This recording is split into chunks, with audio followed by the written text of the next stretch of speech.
নিজের কেবিনে বসে ল্যাপটপে কাজ করতে আসি। হঠাৎ আমার মোবাইল একটা ফোন আসলো। নাম্বার দেখি আননোন নাম্বার। 2-3 বার বাজার পর ধরলাম। আসসালামু আলাইকুম, কে বলছেন? ওয়ালাইকুম আসসালাম। আপনি আমাকে চিনবেন না? আপনি মারিয়াকে চেনেন? আপনি কোন মারিয়ার কথা বলছেন? আমি তো একটা মারিয়াকে চিনি, যাকে আমি ভালোবাসি। আমি ওই মারিয়ার কথাই বলছি। আপনি কতটুকু ভালোবাসেন মারিয়াকে? আমি আমার পরিবারের পরে ওকে ভালোবাসি। বলতে গেলে অনেক বেশি ভালোবাসি এবং বিশ্বাস করি। তাহলে একটু এই পার্কে আসতে পারবেন? দেখে যান আপনার মারিয়া কি করছে। মারিয়া কি করছে? আপনি আসলে দেখতে পারবেন। বেশি দেরি করবেন না কিন্তু। বাই। বলে মেয়েটা ফোন কেটে দিল। আমি মনে করছি মারিয়াকে কল দিব, কিন্তু পরে চিন্তা করলাম মেয়েটার কথা মতো আগে দেখে আসি। নিজের কেবিন থেকে বেরিয়ে বসের কেবিনে গিয়ে ছুটি নিয়ে অফিস থেকে বেরিয়ে একটা রিক্সা নিয়ে পার্কে চলে গেলাম। ভাড়া মিটিয়ে পার্কের ভিতরে গেলাম।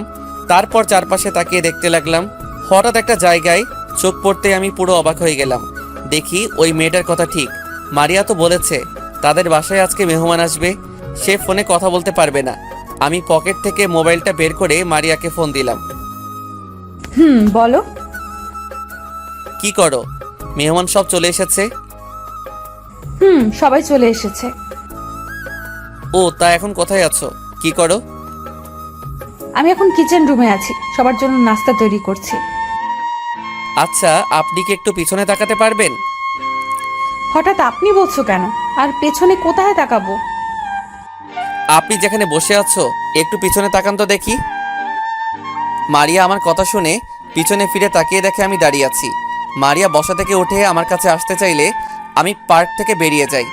পার্ক থেকে বেরিয়ে একটা দোকান থেকে এক প্যাকেট সিগারেট আর একটা ম্যাচ নিয়ে বাসায় চলে আসি। রুমে ঢুকে একটার পর একটা সিগারেট টানতে লাগলাম। পার্ক থেকে বেরিয়ে আসার সময় মোবাইল বন্ধ করে রেখেছি। মারিয়া অনেকবার ডেকেছে আমাকে, আমি তার কোনো কথা না শুনে চলে আসলাম। হঠাৎ কলিং বেল বেজে উঠল। আমি উঠে গিয়ে দরজা খুলে দিলাম। দরজা খুলে দেখি মারিয়া দাঁড়িয়ে আছে। আপনি এখানে কেন আসছেন? আপনি এখান থেকে চলে যান। কোনো মিথ্যাবাদীর সাথে আমি কথা বলতে চাই না। রাসেল, তুমি আমাকে ভুল ভাবছো। আগে সত্যিটা শোনো। আমি আপনার কোনো কথা শুনতে চাই না। আপনি এখান থেকে চলে যান। রাসেল, আমায় তাকে কিছু বলতে না দিয়ে দরজা বন্ধ করে দিলাম। আমি রুমে এসে আবার সিগারেট টানতে লাগলাম। কি অপরাধ ছিল আমার? তুমি আমাকে এভাবে ধোঁকা দিলে। তুমি তো জানো আমি তোমাকে অনেক ভালোবাসি। কেন আমার ভালোবাসা নিয়ে মিথ্যা অভিনয় করেছিলে? কেন আমার কাছে মিথ্যা বলেছিলে? আমি তো কোনো দোষ করি নাই। তাহলে তোমাকে বিশ্বাস করাটা আমার অপরাধ ছিল? দেখতে দেখতে 2 দিন চলে গেল। এই 2 দিন অনেক কান্না করেছি। অফিসে পর্যন্ত চাইনি। আমি একটা ডিসিশন নিলাম, আমি থাকবো না আর এখানে। আমি গ্রামের বাড়িতে চলে যাব। এই 2 দিনে মারিয়া আবার এসেছে। আমি তার কোনো কথা না শুনে তাড়িয়ে দিলাম। সকালে ফ্রেশ হয়ে বাইরে এসে একটা রিক্সা নিয়ে অফিসে চলে গেলাম। সোজা নিজের কেবিনে চলে গেলাম। রিজাইন লেটার টাইপ করে বসের কেবিনে চলে গেলাম। আসতে পারি স্যার? আরে রাসেল, আসো, বসো। স্যার এই নিন রিজাইন লেটার। আমি আর অফিসে চাকরি করব না। আগে বলো তোমার কি হয়েছে? 2 দিন অফিসে কেন আসোনি? আর চাকরি ছাড়বে কেন? অফিসে কারোর সাথে কিছু হয়েছে? না স্যার, অফিসে কারোর সাথে কিছু হয়নি। আমি এমনিই চাকরি ছেড়ে দিচ্ছি। রাসেল, আমি জানি তুমি অনেক ভালো ছেলে। অফিসে তুমি নিজের মতো কাজ করো। আমাকে প্লিজ সত্যি করে বলো কি হয়েছে। ঠিক আছে বলছি। আমি একটা মেয়েকে ভালোবাসি, মেয়েটাও আমাকে ভালোবাসে। তার সাথে আমার 1 বছরের সম্পর্ক। তার সাথে ফেসবুকে পরিচয় হয়। কথা বলতে বলতে দুজনে দুজনকে ভালোবেসে ফেলি। 6 মাস আগে দুইজনেই দেখা করি। তারপর থেকে তার সাথে আরও ভালো সম্পর্ক হয়ে যায়। এভাবে চলছিল আমাদের ভালোবাসা। কিন্তু হঠাৎ 2 দিন আগে আমার মোবাইলে একটা কল আসে। তারপর সব খুলে বললাম। বুঝতে পারছি, হয়তো তোমার থেকে ভালো কাউকে পেয়েছে, তাই বলে তুমি চাকরি ছেড়ে দিবে? আমি তোমাকে অফিস থেকে যেতে দিব না। এই অফিসে কাজ না করো, তবে আমার নোয়াখালী যে অফিস আছে সেটাই তুমি কাজ করো। প্লিজ রাসেল, তুমি চাকরি ছেড়ে যেও না। ঠিক আছে স্যার, আমি আপনার নোয়াখালী অফিসে কাজ করব। আমি আজকে রওনা দিতে চাই। ঠিক আছে, আমি ওখানে ম্যানেজারের সাথে কথা বলছি। আর তোমাকে একটা ফ্ল্যাট দেয়া হবে। এখন থেকে তুমি বসের দায়িত্ব পালন করবে। আমি মাঝে মাঝে গিয়ে হিসাব নিয়ে আসবো। আর তুমি তো গাড়ি চালাতে পারো, তাই তোমাকে অফিস থেকে একটা গাড়ি দেয়া হবে। তুমি আজকে না গিয়ে কালকে সকালে যাও। ওকে স্যার, তাহলে আমি এখন বাসায় গিয়ে সব কিছু গুছিয়ে রাখি। ঠিক আছে, যাও। আমি বসের কেবিন থেকে বেরিয়ে অফিসের সবার কাছ থেকে বিদায় নিয়ে বাইরে চলে আসলাম। একটা রিক্সা নিয়ে রেস্টুরেন্টে গিয়ে খাবার খেয়ে বাসায় চলে আসলাম। অনেকক্ষণ বকবক করে গেছি, এখনও পরিচয় দেই নাই। আমি রাসেল, বর্তমানে একটা অফিসে চাকরি করি। পরিবারের সবাই আছে, কিন্তু একটা চুরির দায়ে ঘর থেকে বের করে দিচ্ছে আমাকে আজ 2 বছর আগে। তারপর ঢাকায় চলে আসি। তারপর একটা হোটেলে কাজ নেই। একদিন একটা পত্রিকায় চাকরির বিজ্ঞপ্তি দেখি, তারপর ইন্টারভিউ দিতে চলে যাই। আল্লাহর রহমতে চাকরিটা হয়ে যায়। আমি আবার গল্প লিখি। তখন মারিয়ার সাথে পরিচয় হয় 1 বছর থেকে। তারপর কি হলো সবই তো জানেন। অফিসে বস আমার কাজ দেখে অনেক খুশি হয়, তাই আমাকে তিনি ছাড়তে চান না। আর কিছু জানা লাগবে না, গল্পের সাথে থাকুন, সব জানতে পারবেন। পরের দিন সকালে ঘুম থেকে উঠে ফ্রেশ হয়ে বাইরে এসে নাস্তা করে বাসায় চলে আসি। বাসার সামনে এসে দেখি বস গাড়ি পাঠিয়ে দিছে। ড্রাইভার আমার কাছে চাবি দিয়ে চলে গেছে। আমি বাসার ভিতরে ঢুকে জামা কাপড়ের ব্যাগটা নিয়ে গাড়িতে রাখলাম। দারোয়ানের কাছে বাসার চাবি দিয়ে গাড়িতে উঠলাম। এই বাসাটাই বস আমাকে থাকতে দিয়েছে। আমি গাড়ি চালিয়ে নোয়াখালীর উদ্দেশ্যে রওনা দিলাম। আগে কয়বার গেছি নোয়াখালী অফিসে কাজের ব্যাপারে, তাই কোনো সমস্যা নেই। প্রায় দুপুর 2টায় বাজে অফিসের সামনে চলে আসলাম। আসার সময় রেস্টুরেন্ট থেকে খাবার খেয়ে আসলাম। গেট দিয়ে ঢুকে গাড়ি পার্কিং করে অফিসের ভিতরে চলে গেলাম। ভিতরে ঢুকে সোজা ম্যানেজারের কেবিনে চলে গেলাম। ভিতরে আসতে পারি? আরে আসুন স্যার, আপনার আমার কেবিনে আসতে অনুমতি লাগবে না। আমি ভিতরে ঢুকে চেয়ারে গিয়ে বসলাম। একটা কথা বলি আপনাকে, আমাকে স্যার না বলে নাম ধরে ডাকবেন। আমি আপনার ছেলের মতো। তুমি অনেক ভালো ছেলে, চলো তোমাকে তোমার কেবিনে নিয়ে যাই। এখন আমি বাসায় যাব। 2 দিন পর থেকে নিয়মিত অফিসে আসব। আপনি আমাকে নতুন ফ্ল্যাটে নিয়ে যান। ঠিক আছে, আমি তোমাকে নতুন বাসায় নিয়ে যাচ্ছি। তারপর ম্যানেজার অফিসের সবাইকে বলে আমার সাথে অফিস থেকে বেরিয়ে আসলো। গাড়িতে উঠে নতুন বাসায় যেতে লাগলাম। কিছুক্ষণ পর একটা বাসার সামনে চলে আসলাম। বাসার ভিতরে ঢোকার পর ম্যানেজার আমাকে 3 তলায় একটা ফ্ল্যাটে নিয়ে গেল। তারপর ম্যানেজারের সাথে কিছুক্ষণ কথা বললাম। ম্যানেজার চলে যাওয়ার পর আমি সব কিছু গুছিয়ে রাখলাম। রাতে বাহির থেকে খাবার খেয়ে রুমে চলে আসলাম। পরের দিন সকালে ঘুম থেকে উঠে ফ্রেশ হয়ে গাড়ি নিয়ে বাহিরে চলে আসলাম। একটা রেস্টুরেন্টে ঢুকে নাস্তা করে নিলাম। রেস্টুরেন্ট থেকে বেরিয়ে আসতে হঠাৎ একটা পিচ্চি মেয়ে সামনে আসলো। ভাইয়া কয়টা টাকা দেন না, অনেক ক্ষুধা লাগছে, কালকে থেকে এখনো কিচ্ছু খাইনি। তুমি ভিক্ষা করো কেন? তোমার আব্বু আম্মু কোথায়? ভাইয়া আমার আব্বু নেই, আমাকে আর আম্মুকে রেখে কোথায় যেন চলে গেছে। আম্মু মানুষের বাসায় কাজ করে, আজ 2 দিন আম্মু অসুস্থ, তাই ঘরে কোনো খাবার নেই। তোমার নাম কি? থাকো কোথায়? ভাইয়া আমার নাম রাইসা, আমরা বস্তিতে থাকি। ঠিক আছে, আমাকে তোমাদের বাসায় নিয়ে চলো। ভাইয়া কয়টা টাকা দেন, অনেক ক্ষুধা লাগছে, আম্মু এখনো কিচ্ছু খায়নি, ঔষধও নাই। আমি কি বলবো, বলার কোনো ভাষা নেই। হায় রে মানুষ, এখন মেয়েটার পড়ালেখা করার সময়, এখন সে রাস্তায় ভিক্ষা করছে। আমি আর কোনো কথা না বলে রাইসাকে নিয়ে রেস্টুরেন্টে ঢুকে গেলাম। রাইসার জন্য খাবার অর্ডার করলাম। কিছুক্ষণ পর খাবার দিয়ে গেল। রাইসা কিছু খাবার খেয়ে বাকিটা একটা পলিথিনে ঢুকাতে গেলে আমি বললাম, তুমি খাবার পলিথিনে ঢুকাও কেন? ভাইয়া আম্মু তো এখনো কিছু খায়নি, তাই আম্মুর জন্য বাকি খাবারগুলো নিয়ে যাচ্ছি। তোমার আম্মুর জন্য যাওয়ার সময় খাবার নিয়ে যাব, আগে তুমি খেয়ে নাও। রাইসা আর কোনো কথা না বলে খাবার খেতে লাগলো। কি সুন্দর করে রাইসা খাবার খাচ্ছে, আর তার আব্বু এমনটা মেয়েকে রেখে চলে গেল। রাইসার খাওয়া শেষ হলে তাকে নিয়ে গাড়িতে উঠলাম। রাইসার আম্মুর জন্য খাবার নিয়ে নিলাম। রাইসাকে নিয়ে বস্তিতে যেতে লাগলাম। কিছুক্ষণ পর একটা বস্তিতে চলে আসলাম। গাড়ি খাবারের প্যাকেট নিয়ে রাইসার সাথে বস্তির ভিতরে চলে গেলাম। ভিতরে ঢুকে একটা রুমে ঢুকলাম।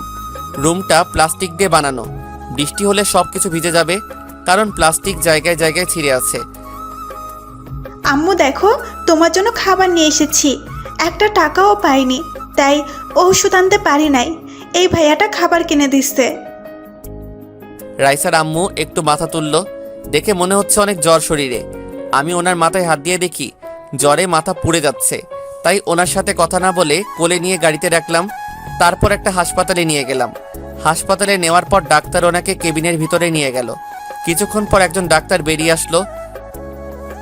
ডাক্তার, কি অবস্থা ওনার?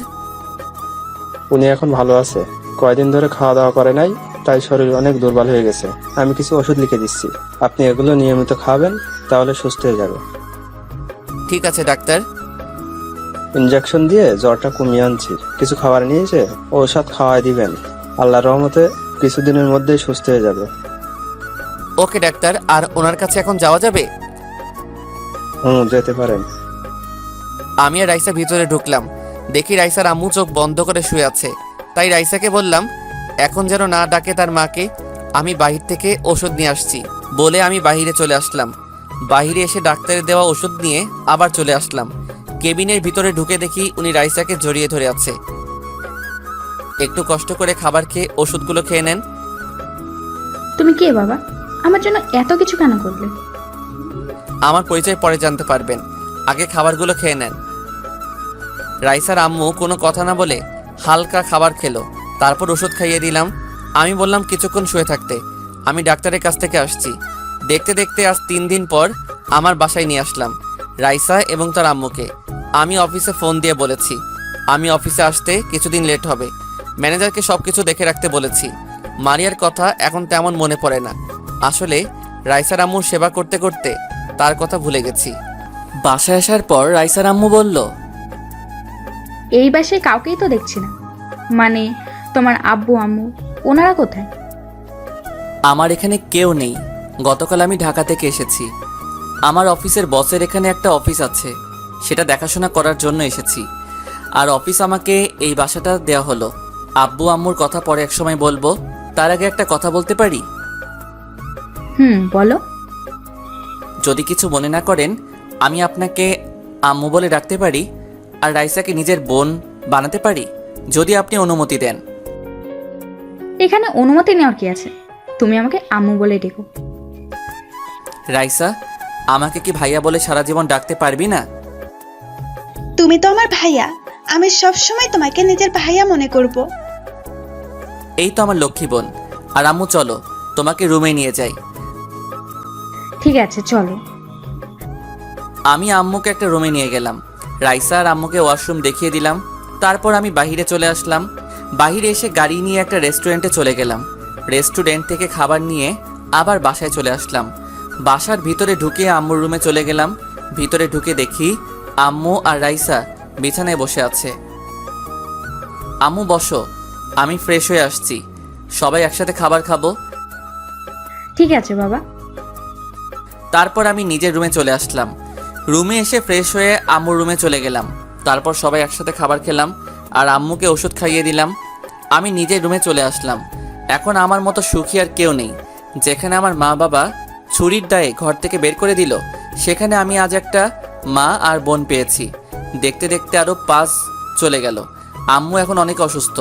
সকালে সবাই একসাথে নাস্তা করছি, তখন আমি বললাম, আম্মু কালকে থেকে অফিসে যেতে হবে, অনেক কাজ জমে গেছে। আর রাইসা, তুমি কোন ক্লাস পর্যন্ত পড়ছো? ভাইয়া, আমি ক্লাস 4র্থ শ্রেণী পর্যন্ত পড়ছি। আজ 1 মাসের মতো পড়ি না, কারণ আম্মু ঠিকভাবে টাকা দিতে পারতো না। রাইসার কথা শুনে আম্মুর চোখের পানি চলে এসেছে।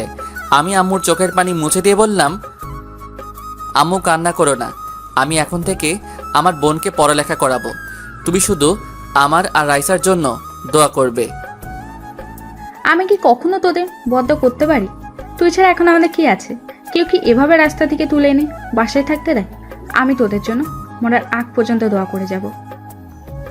ঠিক আছে আম্মু, আর আজকে একটা কাজের মহিলা আসবে। কাজের মহিলা কেন? তো বাসার কাজ করতে হবে না? আমাদের জন্য খাবার রান্না করা লাগবে না। আমি যতদিন বেঁচে আছি ততদিন কোনো কাজের লোকের দরকার নেই। আমি এখন থেকে বাসা দেখে রাখবো, তুই শুধু বাজার করে নিয়ে আসিস। আম্মু তোমার তো কষ্ট হবে। কোনো কষ্ট হবে না আমার, তুই বাজার করে নিয়ে আজকে দুপুরে বাসায় পাক করব। ঠিক আছে আম্মু, আমি এখনই বাজারে যাচ্ছি। আমার বোনটার কি লাগবে? আমার কিছু লাগবে না ভাইয়া। তা বললে তো হবে না, তুই আমার একমাত্র বোন, তোর জন্য ভাইয়া সব কিছু করতে পারে। বল কি লাগবে বোন? আমার জন্য চকলেট আর আইসক্রিম নিয়ে এসো। ওকে বোন। তারপর বাসা থেকে বেরিয়ে বাজারে চলে গেলাম। কিছু সবজি, মাছ, গরুর মাংস আরও কিছু নিয়ে গাড়িতে রাখলাম। তারপর রাইসার জন্য চকলেট আর আইসক্রিম নিলাম। আম্মুর জন্য কিছু ফল নিলাম। একটা শপিং মলে ঢুকে রাইসা আর আম্মুর জন্য কিছু জামা কাপড় নিলাম। তারপর মার্কেট থেকে বেরিয়ে গাড়িতে চলে আসলাম। এরপর বাসায় যেতে লাগলাম। এবার আপনাদের বলি, আমার এক বন্ধু নাম রাফি, তার বাবা অনেক অসুস্থ হয়ে পড়ে। ডাক্তার তাকে পরীক্ষা করে দেখলো তার মাথায় একটা টিউমার ধরা পড়েছে। চিকিৎসা করাতে অনেক টাকা লাগবে। তখন রাফির কাছে কিছু টাকা শর্ট ছিল।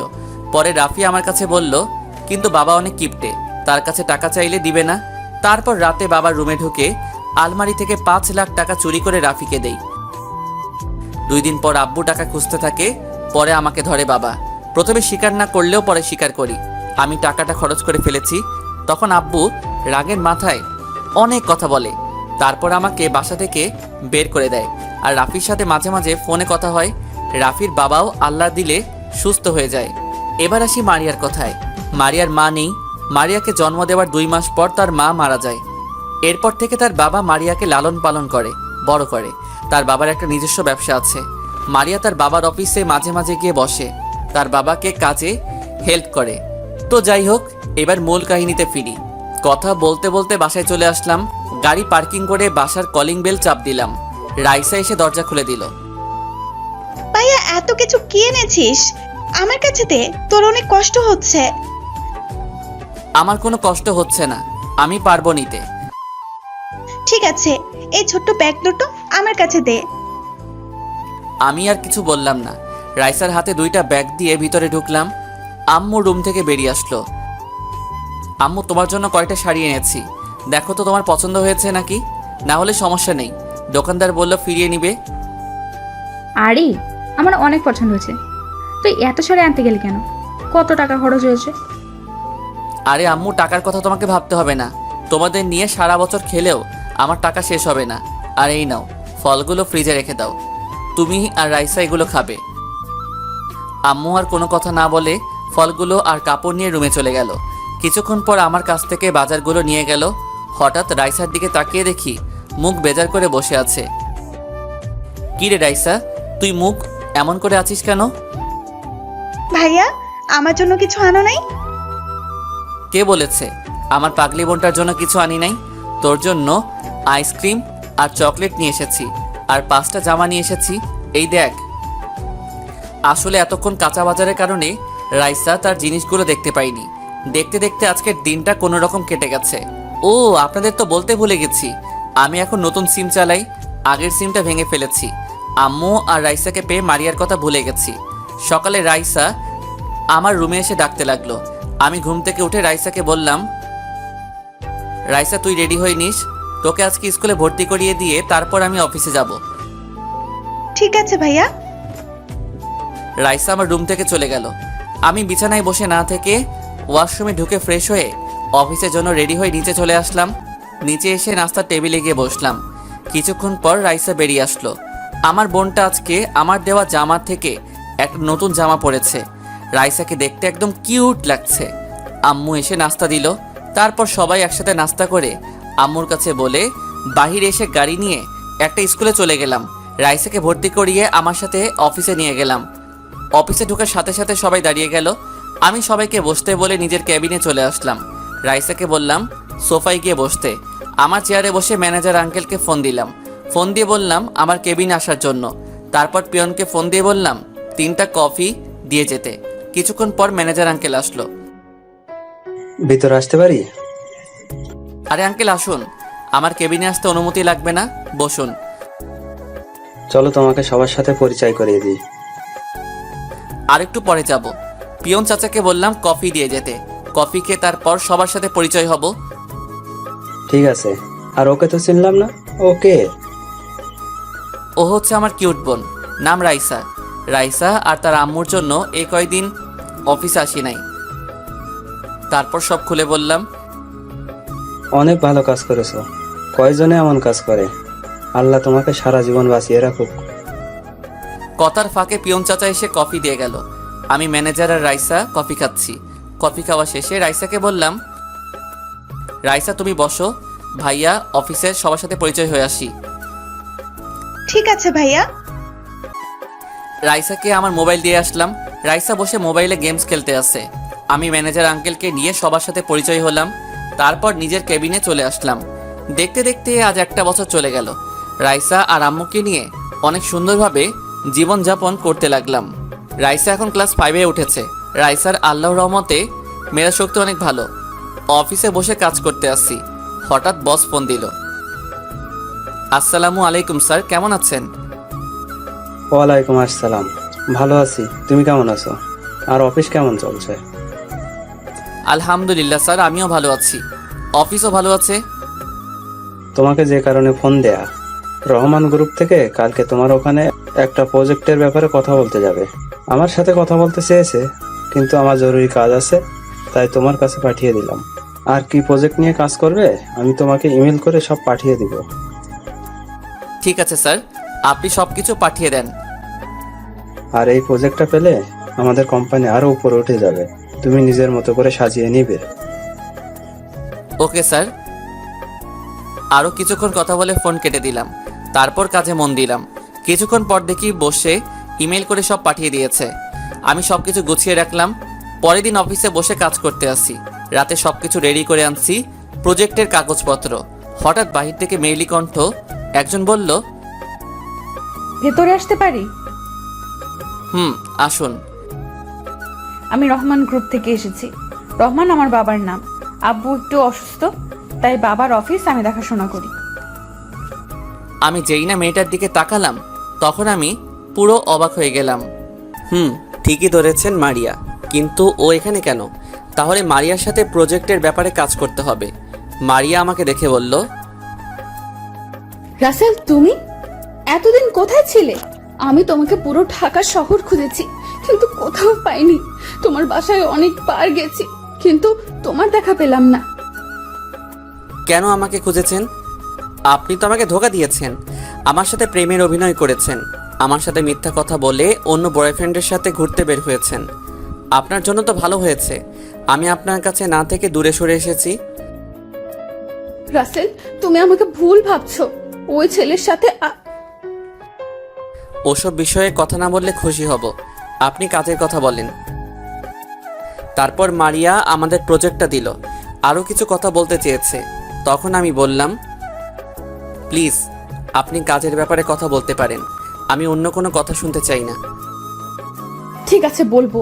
শুধু একটা কথা বলে যাই, আমি তোমাকে অনেক ভালোবাসি। যখন সত্যিই জানতে পারবে, তখন আমার কাছে ফিরে এলে তোমাকে আর মেনে নিব না। তোমার জন্য 1 বছর অনেক কষ্ট পেয়েছি, কিন্তু তোমার কথা শোনার পর এখন আমি তোমাকে ঘেন্না করি। বলে মারিয়া কেবিন থেকে বেরিয়ে গেল। এখন আমি ভাবতে লাগলাম, তাহলে আমি মারিয়াকে ভুল বোঝাচ্ছি। কিন্তু আমি তো দেখলাম সে অন্য ছেলের সাথে বসে হেসে হেসে কথা বলছে। আমি আর কিছু না ভেবে কাজে মন দিলাম। শালার এখন কাজে মন বসছে না। হঠাৎ মোবাইলটা বেজে উঠল। তাকিয়ে দেখি বসে ফোন দিছে। আসসালামু আলাইকুম স্যার, কেমন আছেন? আলহামদুলিল্লাহ, ভালো আছি। তুমি কেমন আছো? জি, আমিও ভালো আছি। তা রহমান সাহেবের মেয়ে তোমার কাছে গেছে? জি স্যার, এসেছে। আল্লাহর রহমতে আমরা প্রজেক্টটা পেয়ে গেছি। 7 দিনের ভিতরে ইনশাল্লাহ প্রজেক্টের কাজ শেষ করব। আমি জানি তুমি পারবে। ঠিক আছে, তাহলে কাজে লেগে পড়ো। কোনো সমস্যা হলে আমাকে বলবে। ঠিক আছে স্যার। ফোন কেটে দিয়ে কাজে মন দিলাম। বিকালে অফিস থেকে বেরিয়ে এসে গাড়ি নিয়ে বাসায় যেতে লাগলাম। হঠাৎ একটা ছেলেকে গাড়ি দাঁড় করালাম। এ ছেলে আর কেউ নয়, মারিয়ার সাথে যে ছেলেটা ছিল ওই ছেলেটা। আমি গাড়ি এক সাইডে পার্কিং করে ছেলেটাকে ডাক দিলাম। ছেলেটা আমার সামনে আসার পর বলল, আপনাকে কোথায় যেন দেখেছি, কিন্তু মনে পড়ছে না। তুমি আমাকে পার্কে দেখেছো? আজ 1 বছর আগে, যখন তুমি মারিয়ার সাথে পার্কে ছিলে। ও, তার মানে আপনি রাসেল। মারিয়া মুখে অনেকবার আপনার কথা শুনেছি, কিন্তু কখনো দেখিনি। কেন? আমার ছবি তো মারিয়ার মোবাইলে ছিল। মারিয়া তো ওই দিন আপনাকে অনেকবার ডেকেছে, কিন্তু আপনি তার কোনো কথা না শুনে চলে গেলেন। তখন মারিয়া রাগ করে মোবাইল আছাড় মেরে ভেঙে ফেলল। ও, তা তোমাদের ভালোবাসা কেমন চলছে? মারিয়া তোমাকে অনেক ভালোবাসে, তাই না? আমাকেও বেসেছে, কিন্তু সে যে আমার সাথে অভিনয় করবে সেটা কখনোই ভাবতে পারি নাই। আমি মারিয়াকে ভালোবাসি না। মারিয়া আমার মামাতো বোন। ওই দিন আমরা তাদের বাসায় আসি। বাসায় একা একা ভালো লাগছে না, তাই মারিয়াকে বলে বাইরে থেকে ঘুরে আসি। মারিয়া আসতে চাইছিল না, কিন্তু আমার জোরাজোরির পরে ও আসলো। কিন্তু আপনি মারিয়াকে ভুল ভাবছেন। মারিয়া এখনো আপনাকে ভালোবাসে। আপনার পথ চেয়ে এখনো কাউকে বিয়ে করেনি। কি বলছো তুমি? তাহলে আমি মারিয়াকে এতদিন ভুল বুঝে আসছি? তাহলে আমাকে একটা ফোন দিয়ে বললে তো আর এত কিছু হতো না। একটা ভুলের কারণে একটা বছর তার থেকে দূরে ছিলাম। ও কি এখন আমাকে মেনে নিবে? আমি বলি কি, আপনি ওর কাছে গিয়ে ক্ষমা চেয়ে আপন করে নেন। যদি আপনাকে সত্যি ভালোবাসে তাহলে আপন করে নিবে। ঠিক আছে, কিন্তু এখনো তোমার নামটা জানা হলো না। আমি আকাশ, পড়াশোনা শেষ করে আব্বুর অফিসে দেখাশোনা করছি।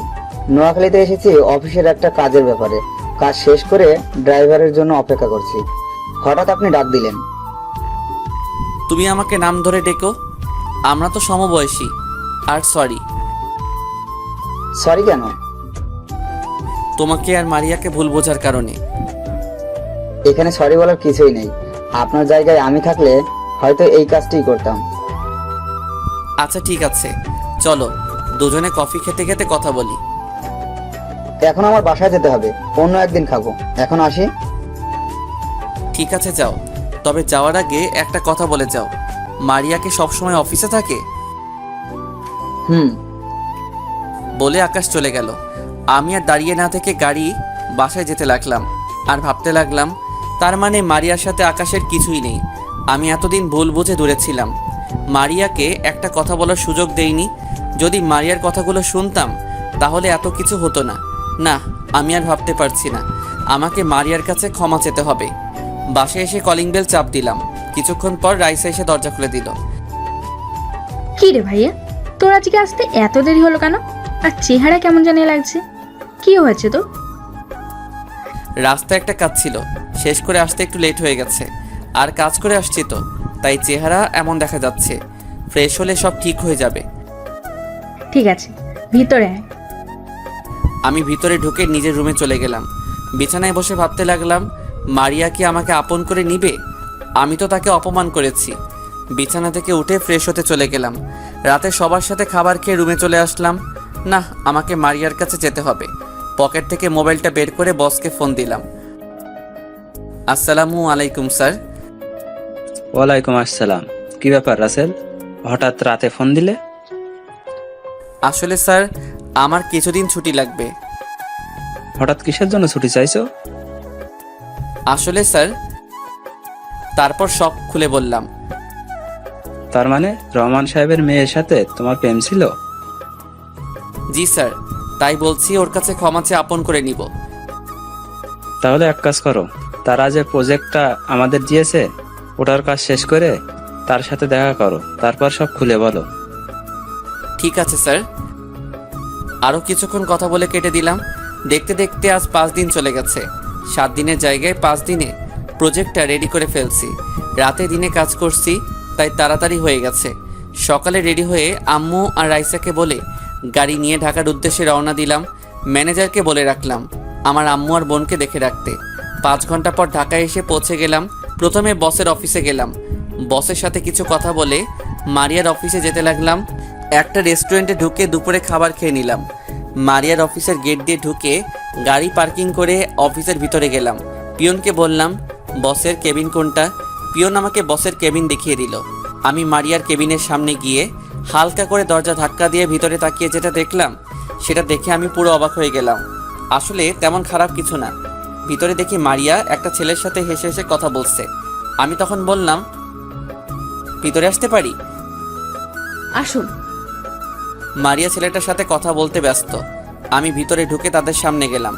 মারিয়া আমাকে দেখে বলল, আরে মিস্টার রাসেল, হঠাৎ আমার অফিসে কি মনে করে? আর দাঁড়িয়ে কেন? বসুন। আমি ছেলেটার পাশের চেয়ারে বসলাম। তখন ছেলেটা বলল, তাহলে আমি এখন আসি মারিয়া, পরে আরেক সময় আসবো। ঠিক আছে রনি, যাও, আবার আসবে কিন্তু। তোমার সাথে কথা বলতে অনেক ভালো লাগে। ওকে, আসবো। এখন তাহলে কাজ করো। ওকে, বাই। রনি চলে যাওয়ার পর মারিয়া আমাকে বলল, তো এবার বলুন, হঠাৎ আমার অফিসে কি? আসলে তোমার প্রজেক্টের কাজ শেষ, তাই আমি নিজে নিয়ে এসেছি। প্রথম কথা হলো, আমাকে তুমি করে বলা যাবে না, আপনি করে বলবেন। আর ধন্যবাদ এত তাড়াতাড়ি কাজটা শেষ করার জন্য। মারিয়া, আমার ভুল হয়ে গেছে, তুমি আমাকে ক্ষমা করে দাও। কিছুদিন আগে আকাশ আমাকে সব খুলে বলেছে। আমার ভুলের জন্য আজ একটা বছর তোমার থেকে দূরে চলে গেছি। প্লিজ মারিয়া, আমাকে তুমি মাফ করে দাও।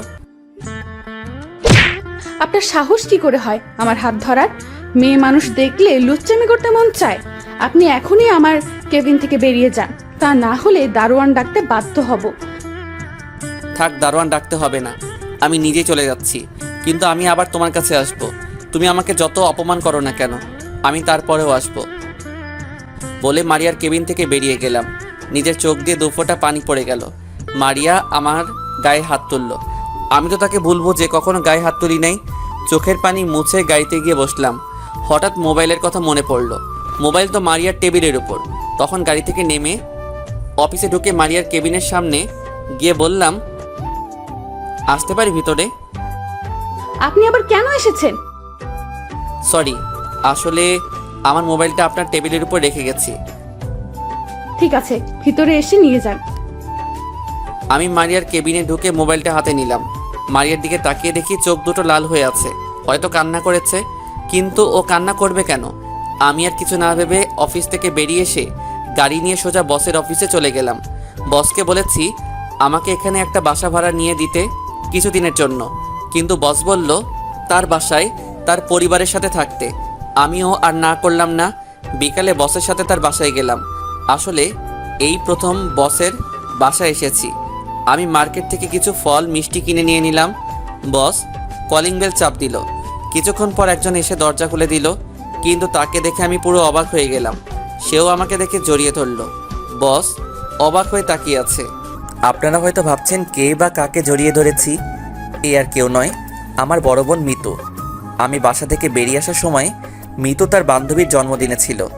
সে কিছুই বলতে পারবে না। আর আরেকটা কথা, বসে 4 মাস আগে বিয়ে করেছে। আমাকে দাওয়াত দিছে, কিন্তু রাইসার স্কুলে পরীক্ষা ছিল, তাই বসের বিয়ের সময় আসতে পারি নাই। আর এই 3 বছরে প্রথম বসের বাসায় এসেছি।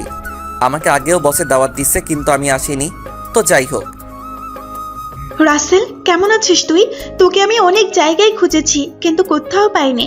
আমি বান্ধবীদের বাসা থেকে বাড়িতে আসার পর সবকিছু শুনি, আর বাড়ির সবাই সত্যটা জেনে গেছে।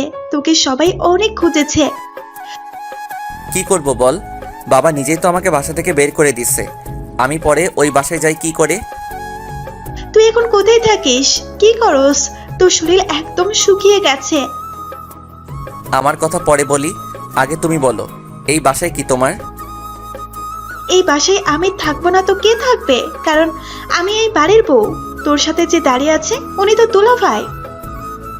আমি তো কিছুই বুঝতে পারছি না, তুমি রাসেলকে চিনো কিভাবে? আর রাসেলকে জড়িয়ে ধরে কান্না করলে কেন? তুমি এতক্ষণে কিছুই বুঝতে পারো নাই? রাসেল হচ্ছে আমার ছোট ভাই, তোমার একমাত্র শালা। কি? তার মানে রাসেল তোমার ছোট ভাই? রাসেল তো আজ 3 বছর ধরে আমার অফিসে চাকরি করে। তার মানে রাসেল তোমার নোয়াখালীর অফিস দেখাশোনা করে? তোর দুলাভাইয়ের কাছে তোর অনেক কথা শুনেছি, তুই নাকি তোর নিজের মতো অফিস দেখাশোনা করিস। তার মানে বস আমার দুলাভাই? শালা বাবু। আচ্ছা এখন বলো, বাড়িতে আব্বু আম্মু তারা কেমন আছে? আর বসের সাথে তোর বিয়ে হলো কিভাবে? আসলে আমি তোর দুলাভাইকে ফেসবুকে তার ছবি দেখে পছন্দ করি। আর তোর দুলাভাই সাহিত্য উপন্যাস ভালো পারে, এগুলো আমার কাছে অনেক ভালো লাগে। তারপর ওর সাথে ফেসবুকে কথা বলতে বলতে দুজনকে ভালোবেসে ফেলি। এরপর আব্বু আম্মুর কাছে বিয়ের প্রস্তাব পাঠাই। আব্বু আম্মু রাজি হয়ে যায়। যাক, তাহলে দুলাভাইয়ের কাছ থেকে সাহিত্য উপন্যাস শুনতে পাবো। বাহিরে দাঁড়িয়ে থাকবি, ভেতরে আয়। ভিতরে ঢুকে মিতুর শ্বশুর শাশুড়ির সাথে মত বিনিময় করলাম। তারপর আপু আমাকে একটা রুম দেখিয়ে দিল। রাতে খাবার খেয়ে রুমে এসে রাইসা আর আম্মুর সাথে কথা বলছি। হঠাৎ আপু আমার রুমে আসলো। রুমে এসে আমার পাশে বসলো। আমি কথা শেষ করে কেটে দিলাম। কিরে, কার সাথে এতক্ষণ কথা বলছিস? আম্মু আর রাইসার সাথে। তাহলে শোন। তারপর রাইসা আর আম্মুর কথা খুলে বললাম। অনেক ভালো করেছিস। আমিও আম্মু আর রাইসাকে দেখব, তুই আমাকে নিয়ে যাস। ঠিক আছে, নিয়ে যাব। রাসেল, এবার বাসায় ফিরে চল। তোর জন্য আম্মু প্রতিদিন রাতে কান্না করে। তোর চিন্তায় আম্মু অনেক অসুস্থ হয়ে গেছে। আমাকে আগে সত্যি করে একটা কথা বলো, আব্বু আম্মু সত্যিটা কিভাবে জানলো? আমি তো রাফিকে মানা করেছি যাতে সত্যিটা না বলতে। এখানে রাফি বলে নাই, আমাদের সত্যটা তোর বন্ধু জীবন বলেছে। তোর সাথে তোর জীবনের ভেজাল ছিল, কিন্তু সে নাকি তুই যখন রাফির সাথে কথা বলিস সব শুনতে পাই, এরপর আমাদের কাছে এসে সব বলে দেয়। এবার আপনাদের জীবনের কাহিনী খুলে বলি। জীবন আমার কলেজ ফ্রেন্ড ছিল, কিন্তু জীবনে মেয়ের সাথে খারাপ ব্যবহার করে এই কথা নিয়ে তার সাথে আমার মারামারি হয়। এরপর থেকে জীবনের সাথে কথা বলি না। ও আচ্ছা, আব্বুকে এখন আগের মতো আছে? মানে কিপটামিটা? না রে ভাই, আব্বু এখন আগের থেকে অনেক পরিবর্তন হয়ে গেছে। এখন মাঝে মাঝে তোর জন্য কান্না করে, এখন নিজের ভুল বুঝতে পেরেছে। তুই ভাই বাসায় ফিরে চল। ঠিক আছে যাব, তবে এখন না, আরও কয়েকটা মাস পরে। তুই কিন্তু আব্বু আম্মুকে বলবি না আমি যে এখানে আছি, তাদের সারপ্রাইজ দিব। ঠিক আছে, বলবো না। দুই ভাই বোনের কি কথা হচ্ছে শুনি? ভাইকে পেয়ে তো আমার কথা ভুলে গেছো। এই তো শুরু হয়ে গেছে। তুমি জানো আমার ভাইয়াকে আজ 3 বছর পর ফিরে পেয়েছি, তাই তো ওর সাথে কথা বলতে এসেছি। আমি কি কথা বলতে মানা করেছি? আমারও তো একটু খেয়াল রাখবে না? তোমার সাথে তো সারা জীবন থাকবো, কারণ তুমি আমার কিউট একটা জামাই। আমি কিন্তু এখানে আছি, সেটা কিন্তু খেয়াল করবে। ঠিক আছে, আচ্ছা তুমি রুমে যাও, আমি ভাইটাকে ঘুম পাড়িয়ে আসছি। দুলাভাই ঠিক আছে বলে রুম থেকে বেরিয়ে গেল। তারপর আপু আমার মাথায় হাত বুলিয়ে দিতে লাগলো। আমি বাসায় থাকলে আপু আমাকে প্রতিদিন এভাবে ঘুম পাড়িয়ে দিত। আব্বু আম্মু মাঝে মাঝে বলে, ও তো এখন বড় হয়ে গেছে, এখন কি তাকে এভাবে ঘুম পাড়িয়ে দেওয়া লাগে? তখন আপু বলল, আমার কাছে আমার ভাই এখনো ছোট, জামাইয়ের বাড়ি চলে গেলে তো আর ভাইকে ঘুম পাড়িয়ে দিতে পারবো না। আপু আমার মাথায় হাত বুলিয়ে দেওয়ার পর আমি ঘুমিয়ে গেলাম। আপু আমার গায়ে কম্বল দিয়ে বাহির থেকে দরজা বন্ধ করে নিজের রুমে চলে গেল। সকালে আপু এসে ঘুম থেকে উঠিয়ে দিল। তারপর ফ্রেশ হয়ে সবার সাথে নাস্তা করে রুমে চলে আসলাম। দুলাভাই অফিসে চলে গেছে, আর দুলাভাই তো আমার আর মারিয়ার কাহিনী জানে। আপুর কাছে বলে বাসা থেকে বেরিয়ে একটা রিক্সা নিয়ে মারিয়ার অফিসে চলে গেলাম। অফিসে ঢুকে সোজা মারিয়ার কেবিনের ভিতরে ঢুকে গেলাম। ভিতরে ঢুকে দেখি মারিয়া আজকেও ওই রনি ছেলেটার সাথে হেসে হেসে কথা বলছে। আমাকে দেখে মারিয়া বলল, তুই এখানে কেন? তোকে না বলছি আমার ধারে কাছেও আসবি না? আর কারো কেবিনে ঢুকতে অনুমতি নিয়ে ঢুকতে হয়, সেটা মনে হয় তোর জানা নেই। মারিয়া আমাকে কি ক্ষমা করে দেওয়া যায় না? আমি তো নিজের ভুল বুঝতে পেরেছি। আমি তোর কাছে ক্ষমা চেয়েছি, কিন্তু বিনিময়ে তুই আমাকে অপমান করে তাড়িয়ে দিছস। তোর জন্য একটা বছর অনেক কষ্ট পেয়েছি, কিন্তু তারপরেও তুই আমার একটা কথাও শুনিস নাই। তুই যদি একটা বার আমার কথাগুলো শুনতি তাহলে আর এত কিছু হতো না। মনে করছে একটা বছর পর তোকে পেয়েছি, এবার আর হারিয়ে যেতে দিব না, কিন্তু না, তুই সেই আগেরটা নিয়েই পড়ে আছিস। আমার একটা ভুল ছিল, তোকে ফোন দিয়ে বলি নাই কেন, কারণ আকাশ আমাকে জোর করে বাইরে নিয়ে এসেছে, তাই তোমাকে ফোন করে বলতে পারি নাই। তুমি বিশ্বাস করো, ওই দিন একটা মেয়ে আমাকে ফোন দিয়ে বলল, তখন নিজেকে ঠিক রাখতে পারিনি। তুমি জানো, তোমার পাশে অন্য কোনো ছেলেকে দেখলে আমি সহ্য করতে পারি না। প্রথম কথা হলো তোমাকে কোনো মেয়ে ফোন দিছে, দ্বিতীয় কথা হলো তুমি আমাকে আকাশের সাথে দেখার পর জিজ্ঞেস করার দরকার ছিল, কিন্তু তুমি তা করো নাই, আর আমাকে কথা বলার সুযোগ পর্যন্ত দাও নাই। যদি আমার কথাগুলো শুনতে তাহলে এত কিছু হতো না। আমি মেয়েটাকে চিনি না, আর আমার ভুল হয়ে গেছে। প্লিজ তুমি আমাকে ক্ষমা করে দাও। আমি এমন ভুল আর জীবনেও করব না। সেটা তুমি দেরি করে ফেলেছো। এই যে রনিকে দেখছো, আমি এখন তাকে ভালোবাসি। আশা করি তুমি আর আমার কাছে আসবে না। আমি এটা বিশ্বাস করি না। তুমি আমাকে ছাড়া অন্য কাউকে ভালোবাসতে পারো না, তুমি শুধু আমার। বলে মারিয়াকে জড়িয়ে ধরলাম। তোকে বলছি না আমি তোকে ভালোবাসি না, তুই আমার ধারে কাছেও আসবি না। তোর এই চেহারা আমি আর দেখতে চাই না। তুই এক্ষুনি আমার অফিস থেকে বেরিয়ে যা। ঠিক আছে, আমি চলে যাচ্ছি, তবে মনে রেখো, আজ তুমি যেটা করলে সেটার জন্য তোমাকে পস্তাতে হবে। আমি আর কখনো তোমার সামনে আসবো না। ভেবেছি তোমার কাছে ক্ষমা চাইলে আমাকে আপন করে নিবে, কিন্তু তার বিনিময়ে তুমি আমাকে থাপ্পড় দিলে। আমি তো কখনো তোমার গায়ে হাত তুলি নাই। তুমি যদি সত্যি আমাকে ভালোবাসতে তাহলে কখনো হাত তুলতে পারতে না। ভালো থেকো, আর কখনো তোমার সামনে আসবো না। রনিকে বিয়ে করে সুখে থেকো। বাই। আর 1 মিনিটও না দাঁড়িয়ে চোখের পানি মুছে মারিয়ার অফিস থেকে বেরিয়ে আসলাম। ভেবেছি কিছুদিন তার কাছে ক্ষমা চাইবো, কিন্তু মারিয়া আমার সাথে এমনটা করবে কখনো ভাবতে পারিনি। বাইরে এসে একটা রিক্সা নিয়ে আপুর বাসায় মানে দুলাভাইয়ের বাসায় চলে গেলাম। বাসা থেকে বেরিয়ে আসতেই গাড়ি নিয়ে বের হইনি। কিছুক্ষণ পর বাসায় পৌঁছে গেলাম। ভাড়া মিটিয়ে বাসার ভিতরে ঢুকে কলিং বেল চাপ দিলাম। আপু এসে দরজা খুলে দিল। কিরে, এতক্ষণ কোথায় ছিলি? আর তোর চেহারা এমন দেখাচ্ছে কেন? আমি আপুকে জড়িয়ে ধরে কান্না করে সবকিছু বললাম। আপু, আমি মারিয়াকে অনেক ভালোবাসি, কিন্তু একটা ভুলের জন্য সে আমাকে ছেড়ে অন্য ছেলেকে ভালোবাসলো। তার থাপ্পড়ের আঘাতে কষ্ট পাইনি আপু। যখন বলল সে অন্য কাউকে ভালোবাসে তখন অনেক কষ্ট হয়েছে। ভাই আমার, কান্না করিস না। তার ভেতরে যদি ভালোবাসা থাকতো তাহলে তোকে ছেড়ে অন্য ছেলেকে ভালোবাসতে পারতো না। আপু, এখন তুই বল, আমি এখন কি করব? মারিয়াকে অন্য ছেলের সাথে আমি সহ্য করতে পারি না। অনেক ভালোবাসি তাকে। কান্না করিস না, কিছুদিন গেলে সব ঠিক হয়ে যাবে। ও যদি তোকে ছেড়ে অন্য ছেলেকে ভালোবাসতে পারে তাহলে তুই কেন পারবি না? তুই নতুন জীবন শুরু কর। আপু, আমার ভালো লাগছে না, আমি রুমে গেলাম বলে নিজের রুমে চলে আসলাম। তারপর বিছানায় শুয়ে কান্না করতে লাগলাম।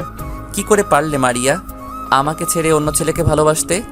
আমার না হয় একটা ভুল ছিল, তার কারণে তুমি অন্য ছেলেকে ভালোবাসবে? দেখতে দেখতে আজ 2 দিন চলে গেল। এর ফাঁকে আপু এসে আমাকে অনেকভাবে বুঝিয়েছে এবং দুলাভাইও বুঝিয়েছে। আমি এখন ডিসিশন নিলাম, আমি আর এখানে থাকবো না। নোয়াখালী গিয়ে রাইসা আর আম্মুকে নিয়ে নিজের বাসায় চলে যাব। তাই সকালে রেডি হয়ে নিচে চলে আসলাম। সবাই নাস্তার টেবিলে আমার জন্য অপেক্ষা করছে। আমি একটা চেয়ার টেনে বসলাম। আপু, দুলাভাই, আমি নোয়াখালী চলে যাব। ওখান থেকে রাইসা আর আম্মুকে নিয়ে নিজের বাসায় চলে যাব। আরো কিছুদিন থেকে তারপর যাও। আমার অফিসে একটা জরুরি কাজ আছে, সেটা শেষ করে আমি আর তোমার আপু একসাথে তোমাদের বাসায় যাব। রাসেল, তোর দুলাভাই ঠিক বলেছে, আরো কিছুদিন থেকে যা। ঠিক আছে, কিন্তু এখানে থাকবো না। আমি নোয়াখালী চলে যাচ্ছি। আপনার কাজ শেষ হলে নোয়াখালী চলে আসবেন, ওখান থেকে একসাথে যাব। আরো কিছুদিন থেকে গেলে হয় না? না আপু, আর রাইসা আর আম্মাকে বাসায় রেখে এসেছি। বাসায় কেউ নেই, তুই আমাকে বাধা দিস না প্লিজ। ঠিক আছে, তুই যখন চলে যাবি তাহলে তো আর ধরে রাখতে পারবো না। ঠিক মতো যাস। নাস্তা শেষ করে বাসার সবার থেকে বিদায় নিয়ে গাড়ি নিয়ে নোয়াখালীর উদ্দেশ্যে রওনা দিলাম। হঠাৎ রাস্তার পাশে তাকিয়ে দেখি মারিয়া, রনি আর একটা মেয়ে দাঁড়িয়ে কথা বলছে। মেয়েটা রনির হাত ধরে হেসে হেসে কথা বলছে, কিন্তু এতে মারিয়া কিছু বলছে না। আমি আর তাদের দিকে না তাকিয়ে গাড়ি নিয়ে সোজা নোয়াখালী চলে আসলাম। বাসায় এসে কলিং বেল চাপ দেওয়ার পর রাইসা এসে দরজা খুলে দিল। তার সাথে কিছুক্ষণ কথা বলে আম্মুর কাছে চলে গেলাম। আম্মুর সাথে কিছুক্ষণ কথা বলে নিজের রুমে চলে আসলাম। আজ 2 দিন পর রাইসাকে নিয়ে ঘুরতে এসেছি। এই কয়দিন রাইসা বাহিরে কোথাও ঘুরতে যেতে পারে নাই, সারাদিন বাসায় ছিল। হঠাৎ রাইসা একজনকে দেখে বলল গাড়ি থামাতে। রাইসার কথা মতো গাড়ি থামালাম। রাইসা গাড়ি থেকে নেমে দৌড় দিয়ে একজনকে জড়িয়ে ধরল। আমি তো পুরো অবাক হয়ে গেলাম। আমি গাড়ি থেকে নেমে ওদের সামনে গেলাম। তখন রাইসা বলল, ভাইয়া, উনি আমার বাবা। আজ কয় বছর পর বাবাকে দেখছি। তাহলে আপনি রাইসার বাবা? আপনি কেমন করে পারলেন মা মেয়েকে রেখে আরেকটা বিয়ে করতে? আপনি জানেন আপনার স্ত্রী মরতে বসেছে। আমি যদি তাদের পাশে না দাঁড়াতাম তাহলে আপনার মেয়ে এতিম হয়ে যেত। কেন করলেন এমন কাজ? আমি বুঝতে পারছি তাদের এভাবে ছেড়ে আসা আমার উচিত হয়নি, কিন্তু কি করব বলো? কোনো কাজ নেই, ঘরে খাবার নেই, তাদের ঠিক মতো খাওয়াইতেও পারি না। একজন পুরুষ হয়ে যদি ওদের না খাওয়াইতে পারি তাহলে আমি পুরুষ নামের কলঙ্ক। আর আমি কোনো বিয়ে করি নাই। আমি ওদের কাছে বলেছি বিয়ে করেছি, কারণ তাহলে ওরা আর আমাকে খুঁজবে না। আপনি কি করে ভাবলেন?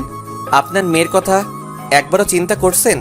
যে মেয়ে ওই সময় পড়ালেখা করার কথা, সে মেয়ে রাস্তায় মানুষের কাছে ভিক্ষা করে, তার মায়ের ঔষধের টাকা তুলছে। আমার ভুল হয়ে গেছে বাবা। আমি এখন একটা অফিসে কাজ পেয়েছি, তাই ওদের খুঁজতে এই শহরে এসেছি।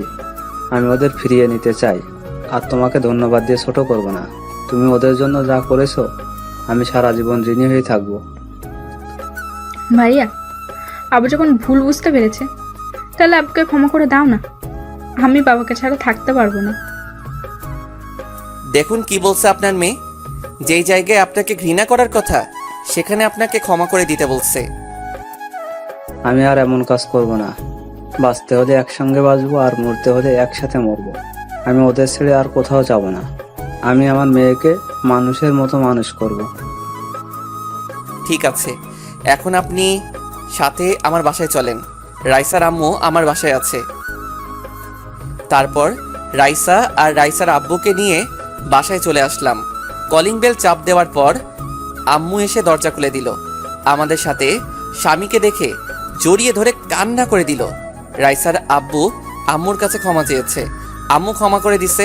কিছুক্ষণ কথা বলার পর তারা রুমে চলে গেল। আমি আমার রুমে চলে আসলাম। বিকালে আম্মু আর রাইসাকে নিয়ে চলে যাবে। আম্মু আর রাইসা আমাকে জড়িয়ে ধরে কান্না করে দিল। আমিও কান্না করে দিলাম, কারণ একটা বছর আমার সাথে ছিল। বাবা, আমি চলে যাচ্ছি। তুই কিন্তু আমাদের বাসায় আসবি। তোকে ছাড়া থাকতে অনেক কষ্ট হবে। ভাইয়া, তুমি কিন্তু আমাকে বাসায় দেখতে আসবে। তোমাকে ছাড়া থাকতে পারবো না। ঠিক আছে বোন, আমি কয়দিন পর তোকে দেখে আসব। তুই কিন্তু ঠিকভাবে পড়ালেখা করবি। তোকে অনেক বড় হতে হবে, নিজের পায়ে দাঁড়াতে হবে। আর আম্মু, নিজের শরীরের যত্ন নিও, ঠিক মতো খাওয়া দাওয়া করো। আমাকে নিয়ে চিন্তা করো না। আমি প্রতিদিন তোমাদের সাথে ফোনে কথা বলবো। আরও কিছু কথা বলে তাদের গাড়িতে করে বাস কাউন্টারে নামিয়ে দিয়ে আসলাম। কারণ রাইসার আব্বু সিলেটে একটা অফিসে কাজ পেয়েছে। তাদের বিদায় দিয়ে বাসায় চলে আসলাম। বাসায় আসার পর বাসাটা কেমন খালি খালি লাগছে। লাগবে না কেন? এতদিন রাইসা আম্মুকে নিয়েছিলাম, চোখ দিয়ে পানি পড়তে লাগলো। তারা যাওয়ার সময় 5 লাখ টাকা সাথে দিছি। এসব টাকা আমার জমানো। আজ 2 দিন পর দুলাভাই, আপু, আমি একসাথে নিজের বাড়িতে যাচ্ছি। রাইসা আর আম্মুর সাথে প্রতিদিন কথা হয়। তারা এখন অনেক ভালো আছে। রাইসাকে ওখানে একটা স্কুলে ভর্তি করিয়ে দিছে। দীর্ঘ 5 ঘন্টা পর নিজের শহরে এসে পৌঁছে গেলাম। আগের থেকে অনেক পরিবর্তন হয়ে গেছে নিজের শহরটা। বাসার সামনে এসে দেখি আগের দারোয়ান চাচা আছে। বাসার ভিতরে ঢুকে গাড়ি থেকে নামলাম। দারোয়ান চাচা আমাকে জড়িয়ে ধরে কান্না করে দিল। উনি অনেক ভালো মানুষ। আমি বাড়ি থেকে বেরিয়ে আসার সময় অনেকবার আটকাতে চেয়েছে। ওনার সাথে কিছুক্ষণ কথা বলে দরজার সামনে এসে কলিং চাপ দিল আপু। কিছুক্ষণ পর একজন এসে দরজা খুলে দিল। যে দরজা খুলে দিল সে আর কেউ নয়, আমার আম্মু। আম্মু আমাকে দেখে জড়িয়ে ধরে কান্না করে দিল। আমিও কান্না করে দিলাম। আগের থেকে আম্মুর চেহারা অনেক শুকিয়ে গেছে। রাসেল, তুই এতদিন কোথায় ছিলি? তোর বাবা না হয় রাগ করে বাসা থেকে বেরিয়ে যেতে বলেছে, তাই বলে তুই বাসা থেকে বেরিয়ে যাবি? তোর এই মায়ের কথা একবারও মনে পড়ে নাই? আম্মু, তোমার কথা প্রতিদিন মনে পড়ছে, কিন্তু বাবা তো আমাকে বাসা থেকে বের করে দিছে। তাহলে আমি কি করে ফিরে আসি? তোর বাবা এখন ভুল বুঝতে পেরেছে। আগের থেকে কেমন যেন হয়ে গেছে। মাঝে মাঝে তোর ছবি বুকে নিয়ে কান্না করে। তুই ফিরে এসেছিস, যদি তোর বাবা শোনে তাহলে পাগলের মতো ছুটে আসবে অফিস থেকে। ঠিক আছে আম্মু, আমি আর তোমাদেরকে ছেড়ে যাব না। এখন বলো, আব্বু কখন আসবে? আমি এখনই ফোন দিয়ে বলছি, তোর কথা শুনলে এখনই চলে আসবে। ছেলেকে পেয়ে মেয়ে আর মেয়ের জামাইয়ের কথা ভুলেই গেছে। তোদের কি ভুলতে পারি? তা তোরা হঠাৎ বাসায় আসলি, আমাদের তো বলে আসলি না। তোমাদের সারপ্রাইজ দেবো বলে বলি নাই। আর রাসেলকে আমি কিছুদিন আগে পেয়েছি, কিন্তু রাসেল বাসায় বলতে মানা করেছে তোমাদের সারপ্রাইজ দেবো বলে। মানে তুই রাসেলকে কিভাবে পেলি? তাহলে শোনো। তারপর আপু সব খুলে বলল। আর এটাও বলেছে আমি এতদিন দুলাভাইয়ের অফিসে কাজ করছি। কি, আমাদের এত কাছে থাকার পরেও তাকে দেখতে পাইনি? তা জামাই বাবাজি কেমন আছো? আলহামদুলিল্লাহ, আম্মু ভালো আছি। তুমি কেমন আছো? আর সবাই কেমন আছে? সবাই ভালো আছে। এবার সবাই ভেতরে আসো। সবাই ভিতরে গেলাম। বাসাটা আগের মতোই আছে।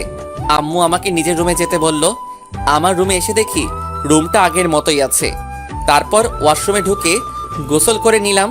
গোসল শেষ করে ওয়াশরুম থেকে বেরিয়ে সামনে দেখি আব্বু দাঁড়িয়ে আছে, সাথে সাথে আমাকে জড়িয়ে ধরলো। রাসেল বাবা, তুই আমাকে ক্ষমা করে দে। টাকার নেশার কারণে তোর গায়ে হাত তুলেছি, তোকে ঘর থেকে বের করে দিয়েছি। বিশ্বাস কর, তোকে বের করে দেওয়ার পর আমি একটুও ভালো থাকতে পারি নাই। আমি বুঝতে পেরেছি টাকা হলে সবকিছু হয় না। তুই আমাকে মাফ করে দে। আব্বু, এটা তুমি কি করছো? বাবা হয়ে ছেলের কাছে ক্ষমা চেতে হয় না? তোমার উপর অভিমান ছিল, তাই এতদিন দূরে ছিলাম। এখন কোনো অভিমান নেই। আরও কিছুক্ষণ কথা বলে বাবার সাথে নিচে আসলাম। সবাই একসাথে খাবার খেতে বসলাম। আম্মু আমাকে নিজের হাতে খাইয়ে দিল। তারপর রুমে এসে রাফিকে ফোন দিলাম। কেমন আছিস রাফি?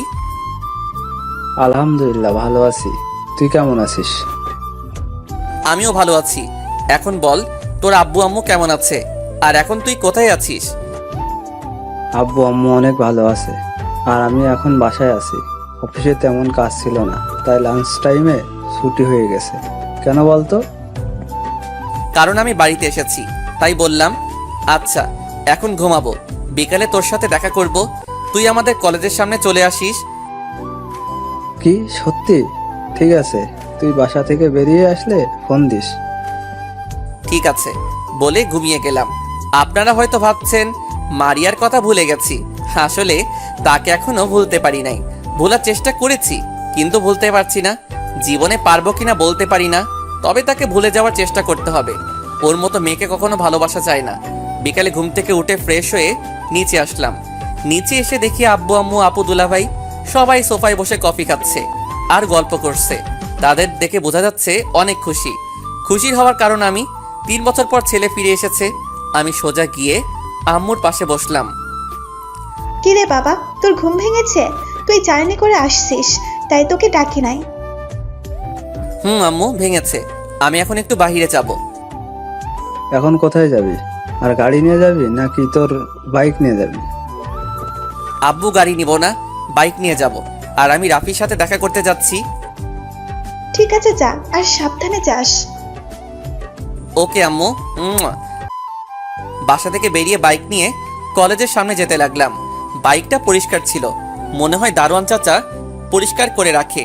কিছুক্ষণ পর কলেজের সামনে চলে আসলাম। আসার সময় রাফিকে ফোন দিয়ে এসেছি। কিছুক্ষণ পর দেখি রাফি বাইক নিয়ে আমার সামনে আসলো। বাইক আগেরটা অনেক পুরনো হয়ে গেছে। রাফি বাইক থেকে নেমে আমাকে জড়িয়ে ধরলো। কেমন আছিস? আর হঠাৎ করে আসলি, আমাকে তো একটাবার বললি না। তোকে না, বাসার কাউকে বলি নাই। সবাইকে সারপ্রাইজ দিব বলে বলি নাই। তা তোর অবস্থা বল, অফিসে কাজ কেমন চলছে? আলহামদুলিল্লাহ, ভালো। তারপর আরও কিছুক্ষণ কথা বলে দুজনে বাইক শোরুমে চলে আসলাম। রাফি আমাকে জিজ্ঞেস করেছে এখানে কেন এসেছি। আমি তাকে কিছু বলি নাই। তারপর শোরুমে ঢুকে একটা দামি বাইক কিনলাম। বাইক কিনে বাহির আসার পর রাফিকে বললাম, এই নে বাইকের চাবি, এটা তোর জন্য কিনেছি। আমি বাইক দিয়ে কি করব? আমার তো বাইক আছে। সেটা তো জানি, দেখছি অনেক পুরনো হয়ে গেছে। এখন থেকে নতুন বাইক চালাবি। তুই সারা জীবন আমাকে দিয়ে যাবি? তোকে তো কখনো কিছুই দিতে পারি নাই। ধুর পাগল, বন্ধু বন্ধুকে দিছে। এখানে কান্না করার কি আছে? আমি যতদিন বেঁচে আছি ততদিন তোর পাশে আছি। আরো কিছুক্ষণ আড্ডা দিয়ে বাসায় চলে আসলাম। কলিং বেল চাপ দেওয়ার পর যে দরজা খুলে দিল, আমি তো তাকে দেখে পুরো অবাক হয়ে গেলাম। আপনারা কি ভাবছেন, মারিয়া? আরে না, আমার শত্রু জীবন, মানে আমার বন্ধু। কিন্তু ও হঠাৎ আমাদের বাসায় কেন? কিরে, কেমন আছিস? এখনো আমার উপর রাগ করে আছিস? আমি এখন আগের মতো নাই রে। আমি এখন অনেক ভালো হয়ে গেছি। প্লিজ তুই আমাকে ক্ষমা করে দে। তোর আব্বু আমাকে ফোন দিয়ে বলেছে তুই ফিরে এসেছিস, তাই তোকে দেখতে আসলাম। আমি তোকে ক্ষমা করে দিছি। আগে অভিমান ছিল, এখন নেই। আর তোর কারণে আব্বু আম্মু সত্যটা জানতে পেরেছে, তাই তোকে মাফ করে দিছি। তাই এতদিন কোথায় ছিলি? কোনো খোঁজ খবরই নেই। তাহলে শোন। তারপর সব খুলে বললাম। ও, তাই এখন কি করবি? আগে কিছুদিন তোদের সময় দিব, তারপর আব্বুকে রেস্ট দিয়ে আমি অফিস দেখাশোনা করব। তাহলে তো ভালোই হলো। আর তুই জানিস আমি তোদের অফিসে চাকরি করি। তাহলে তো ভালোই হবে। আরও কিছুক্ষণ কথা বলে ভিতরে গেলাম। রাতে জীবন সবার সাথে খাবার খেয়ে বাসায় চলে গেল। আমি রুমে এসে মোবাইল টিপতে টিপতে ঘুমিয়ে গেলাম। এভাবে দেখতে দেখতে 2 মাস চলে গেল। এখন আমি নিজেদের অফিস দেখাশোনা করি। মারিয়ার কথা এখন আর মনে পড়ে না। হয়তো এতদিনে আকাশকে বিয়ে করে সংসার করছে। সারা দিন অফিসে কাজের মধ্যে বিজি থাকি, তাই আর মারিয়ার কথা মনে পড়ে না। আর প্রতিদিন রাইসা আর আম্মুর সাথে ফোনে কথা বলি। আমাদের সবাই যেতে বলছে, কিন্তু কাজের চাপের কারণে যাওয়া হয় না। দুলাভাই আর আপু কিছুদিন থেকে ঢাকায় চলে গেছে। রাতে সবাই মিলে খাবার খেতে বসলাম। হঠাৎ আব্বু বলল, এভাবে আর কতদিন? এবার তো একটা বিয়ে কর। আমার এক বন্ধুর মেয়ে আছে, দেখতে অনেক সুন্দর, তোর সাথে ভালো মানাবে। তোর আব্বু ঠিক কথা বলেছে, তুই একটা বিয়ে কর। আমাদের কি দাদা দাদি হওয়ার শখ নেই? তুই বাবা মানা করিস না। আমি চিন্তা করলাম, আব্বু আম্মু ঠিক কথা বলেছে। মারিয়া যদি আমাকে ছাড়া সুখী থাকতে পারে, তাহলে আমি কেন পারবো না? আর আব্বু আম্মুরও বয়স হয়েছে। ঠিক আছে, তোমরা কথা বলো, বিয়ের দিন তারিখ ঠিক করো। তাহলে তুই একবার মেয়েটাকে দেখে আয়, তোর পছন্দ হলে সবকিছু ঠিক করব। আমার পছন্দের দরকার নেই আব্বু, তোমাদের পছন্দ হলেই চলবে। তুমি কথা বলে দিন তারিখ ঠিক করো। ঠিক আছে, আমি তাহলে বন্ধুর সাথে কথা বলি। তারও ইচ্ছে তার মেয়ের সাথে আমার ছেলের বিয়ে দিবে। আমি আর কোনো কথা না বলে খাবার খেয়ে রুমে চলে আসলাম। মোবাইল টিপতে টিপতে ঘুমিয়ে পড়লাম। সকালে ঘুম থেকে উঠে ফ্রেশ হয়ে নাস্তা করে গাড়ি নিয়ে অফিসে চলে গেলাম। অফিসের ভিতরে ঢোকার সাথে সাথে সবাই দাঁড়িয়ে সালাম দিল। আমি তাদের বসতে বলে নিজের কেবিনে চলে গেলাম। নিজের কেবিনে এসে জীবনকে ফোন দিলাম। কিছুক্ষণ পর জীবন আমার কেবিনে আসলো। বল, কেন দেখিসনি? তোর কি হাতে কাজ বেশি আছে? না, তেমন কোনো কাজ নেই। কেন বলো তো? তাহলে চল একটু বাহির থেকে ঘুরে আসি। আজকে অফিসে ভালো লাগছে না। ঠিক আছে, তুই বস, আমি সবাইকে বলে আসছি। জীবন কেবিন থেকে বেরিয়ে গেল। আপনাদের তো বলতে ভুলে গেছি, জীবন আমাদের অফিসে ম্যানেজারের দায়িত্ব পালন করে। ও এখন নিজের মতো করে কাজ করে। আব্বু অফিসে না আসলে জীবন সুন্দরভাবে চালিয়ে নিত। তো যাই হোক, কিছুক্ষণ পর জীবন আসলো কেবিনে। তারপর ওকে নিয়ে অফিস থেকে বেরিয়ে আসলাম। কিছুক্ষণ বাইরে ঘোরাঘুরি করে অফিসে চলে আসলাম। এখন মনটা ভালো হয়ে গেছে, কাজে মন দিলাম। বিকেলে অফিস শেষ করে বাসায় চলে আসলাম। কলিং বেল চাপ দেওয়ার পর আম্মু এসে দরজা খুলে দিল। আম্মুর সাথে কিছুক্ষণ কথা বলে রুমে চলে আসলাম। রাতে খাবার টেবিলে আব্বু বলল, রহমানের সাথে কথা হয়েছে, আগামী শুক্রবার তোর বিয়ে। আর বিয়েটা হবে মেয়ের নানার বাড়িতে, কারণ তারা তো ঢাকায় থাকে। তোমরা যা ভালো মনে করো। খাবার খেয়ে নিজের রুমে চলে আসলাম। রুমে এসে বিছানায় শুয়ে ভাবতে লাগলাম, মেয়েটা কেমন হবে? দেখতে কি সুন্দর নাকি কালো? ব্যবহার কেমন? আব্বু তো বলল অনেক ভালো।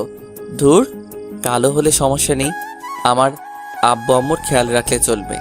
একমাত্র তাদের জন্য বিয়েটা করছি। দেখতে দেখতে সেই দিনটা চলে আসলো। মানে আজকে আমার বিয়ে হয়েছে। কিছুক্ষণ আগে বউ নিয়ে বাসায় এসেছি। অনেক ধুমধাম করে বিয়েটা হয়েছে। আর বিয়েতে সবাই এসেছে। দুলাভাই, আপু, রাইসার আব্বু আম্মু আর রাইসাও এসেছে। রাফি আর জীবন আমার বিয়ের সব কাজ করেছে। আমি ছাদের ওপরে দাঁড়িয়ে আছি। হঠাৎ রাফি আর জীবন আসলো। কিরে তুই এখানে? আর তোকে পুরো বাসায় খুঁজে হয়রান। বল, কেন খুঁজছিলি? এখন রাত কয়টা বাজে? সেদিকে খেয়াল আছে? ভাবি রুমে একা বসে আছে। আর একটু পরে যাই, আমার না কেমন জানি লাগছে। ধর, আর আমি নতুন বিয়ে করেছিস তো, তাই এমন লাগছে। বউয়ের আদর পেলে সব ঠিক হয়ে যাবে। তোর কিন্তু ভাবি হয়, কথাবার্তা সাবধানে বলিস। তোর বউ মানে আমাদের ভাবি, আমরা বলতে পারি। এখন বেশি কথা না বলে চল, তোকে রুমে দিয়ে আসি। তারপর আর কি, 2 হারামি আমাকে জোর করে নিচে এনে রুমে ঢুকিয়ে দিয়ে বাহির থেকে দরজা লাগিয়ে দিল। আমিও ভিতর থেকে লাগিয়ে দিলাম। আমি রুমে ঢুকে দেখি 2 হারামি অনেক সুন্দর করে বাসর ঘর সাজিয়েছে। বিছানার মাঝখানে বউ ঘোমটা দিয়ে বসে আছে। কিন্তু অবাক করার বিষয় হলো, শুনেছি বাসর ঘরে বউ জামাইয়ের পা ধরে সালাম করে, কিন্তু এই মেয়ে তো কিছুই করছে না। হয়তো ঢাকা থাকে তাই। তাই এসব মনে হয় জানে না। কিন্তু শাশুড়ি আম্মা শিখিয়ে দেয় নাই। আমি আস্তে আস্তে বিছানার সামনে গেলাম। যাওয়ার পর হঠাৎ মেয়েটা যেটা বলল, আমি তো মোটেও প্রস্তুত ছিলাম না। আপনি আমার ধারে কাছেও আসবেন না। আমি আপনাকে স্বামী মানতে পারবো না। আমি একটা ছেলেকে ভালোবাসি। তাহলে আমাকে বিয়ে করলেন কেন? আমি এই বিয়ে করতে চাইনি, কিন্তু বাবা আমাকে বলেছে এই বিয়ে না করলে তার মরা মুখ দেখতে হবে, তাই বিয়েটা করতে রাজি হয়েছি। তাই বলে আপনি আমার জীবনটা এভাবে নষ্ট করে দিবেন? আরে ভালো তো আমিও একজনকে বাসতাম, কিন্তু আমার একটা ভুলের কারণে সে মেয়েটা অন্য ছেলেকে ভালোবাসলো। আমি এত কিছু শুনতে চাই না। আমি আপনাকে কিছুদিন পর ডিভোর্স দিয়ে দিব। আপনি আমার ধারে কাছেও আসার চেষ্টা করবেন না। ঠিক আছে, শুধু একটা কথা বলবো, যতদিন আপনি এই বাড়িতে থাকবেন ততদিন আব্বু আম্মুর সাথে ভালো ব্যবহার করবেন। আমি নিজেই আপনাকে আপনার ভালোবাসার মানুষের কাছে দিয়ে আসবো। এখন আপনি ঘুমিয়ে যান। আপনি ঘুমাবেন কোথায়? আমাকে নিয়ে আপনার টেনশন করতে হবে না, আমি সোফায় ঘুমাবো। আপনি একটা বালিশ আর কম্বল দেন। মেয়েটা আমাকে একটা বালিশ আর কম্বল দিল। আমি বালিশ আর কম্বল সোফায় রেখে বেলকনিতে চলে আসলাম। আমার সাথে এটা কি হয়ে গেল? ভেবেছি বিয়ে করে নতুন জীবন শুরু করব, অতীত সব ভুলে যাব। আগে মারিয়া আমাকে কষ্ট দিচ্ছে, তাকে ভুলতে অনেক কষ্ট হয়েছে, কিন্তু হঠাৎ যদি নতুন বলে সে অন্য কাউকে ভালোবাসে, তখন নিজের কাছে কেমন লাগে। ও, আপনাদের তো বলতে ভুলে গেছি, আমি এখনো পর্যন্ত মেয়েটার চেহারা দেখি নাই, কারণ মেয়েটা ঘুমটা অবস্থায় আমার সাথে কথা বলেছে। কিছুক্ষণ বেলকনিতে থেকে রুমে এসে সোফায় শুয়ে পড়লাম। ঘুম কি আর আসে? এসব কিছু ভাবতে ভাবতে কখন যে ঘুমিয়ে গেলাম। সকালে হঠাৎ কে যেন দরজা ধাক্কাতে লাগলো, সাথে সাথে আমার ঘুমটা ভেঙে গেছে। সোফা থেকে উঠে দরজা খুলে বললাম, দরজা খুলে দেখি রাইসা। ভাইয়া, আম্মু বলেছে তোমাকে আর ভাবিকে নিচে যেতে। ঠিক আছে আপু, তুই যা, তোর ভাবিকে নিয়ে আসছি। তাড়াতাড়ি আসবে কিন্তু। রাইসা চলে গেল। আমি বিছানার সামনে এসে মেয়েটাকে ডাকতে লাগলাম। মেয়েটার চেহারা এখনো দেখা যাচ্ছে না। মেয়েটা এখনো বিয়ের শাড়ি পরে আছে। এই যে শুনছেন, ওঠেন, আম্মু ফ্রেশ হয়ে নিচে যেতে বলছে। আব্বু যাও তো, আমাকে আরেকটু ঘুমাতে দাও। হাই হাই, এই মেয়ে স্বামীকে কি বলছে? মনে হয় তার বাবা প্রতিদিন সকালে ঘুম ভাঙিয়ে দেয়, তাই তার বাবা মনে করছে। ওই, আপনার বাবা এখানে কোথা থেকে আসবে? আমি আপনার বিয়ে করা স্বামী, গতকাল যে বিয়ে করেছেন মনে নেই? মেয়েটা আমার কথা শুনে যেই না তার মুখের উপর থেকে কাপড় সরালো, তখন আমি তাকে দেখে মোটেও প্রস্তুত ছিলাম না। সেও আমাকে দেখে পুরো অবাক হয়ে গেল। তার মানে মারিয়াকে বিয়ে করেছি। আপনারা ঠিকই ধরেছেন, মারিয়া। মারিয়া আমাকে দেখে বিছানা থেকে নেমে জড়িয়ে ধরে কান্না করে দিল। ঠাস করে 2টা থাপ্পড় মেরে দিলাম। তারপর আমি বললাম, তোর সাহস কি করে হয় আমাকে জড়িয়ে ধরার? আর তুই এখানে কেন? তার মানে আমি তোকে বিয়ে করেছি। মারিয়া গালে হাত দিয়ে বলতে লাগলো, আমি তোমার বউ, তাই জড়িয়ে ধরেছি। আর তুমি আমাকে বিয়ে করেছ, তাই তো আমি তোমার রুমে। আমি এই বিয়ে মানি না। যে মেয়ে আমার গায়ে হাত তুলতে পারে, আমার সামনে অন্য ছেলেকে ভালোবাসি বলে, সে মেয়েকে কখনো আমি স্ত্রী হিসেবে মানি না। বিশ্বাস করো রাসেল, আমি তোমার গায়ে হাত তুলতে চাইনি, কারণ তুমি আমাকে অনেক কষ্ট দিছো। আমার একটা কথা পর্যন্ত শোনো নাই, আমাকে অপমান করে তাড়িয়ে দিছো। তাই তোমার উপর অনেক রাগ হয়, তাই তোমার গায়ে হাত তুলতে বাধ্য হয়েছি। কিন্তু আমি তোমার কাছে ক্ষমা চেয়েছি, কিন্তু তুমি তো আমাকে ক্ষমা করো নাই। আমার সামনে অন্য ছেলেকে ভালোবাসি বলো।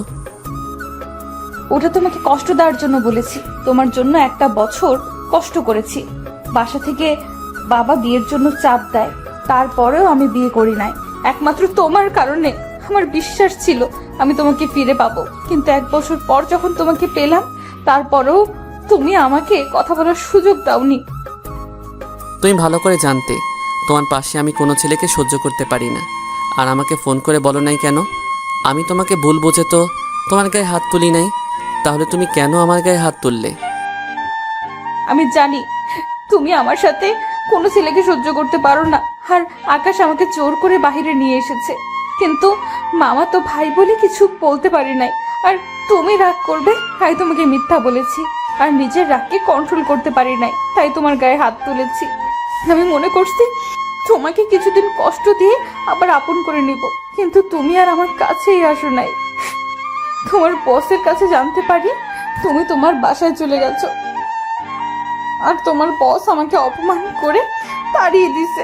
তুমি কি মনে করছো তোমার গায়ে হাত তোলার পর শুধু তুমি কষ্ট পেয়েছো? তোমার থেকে আমি বেশি কষ্ট পেয়েছি। সারা রাত তোমার জন্য কান্না করছি। এরপর আব্বু আমাকে না জানিয়ে নানুর বাড়ি নিয়ে আসে। আসার পর শুনি আমার নাকি বিয়ে।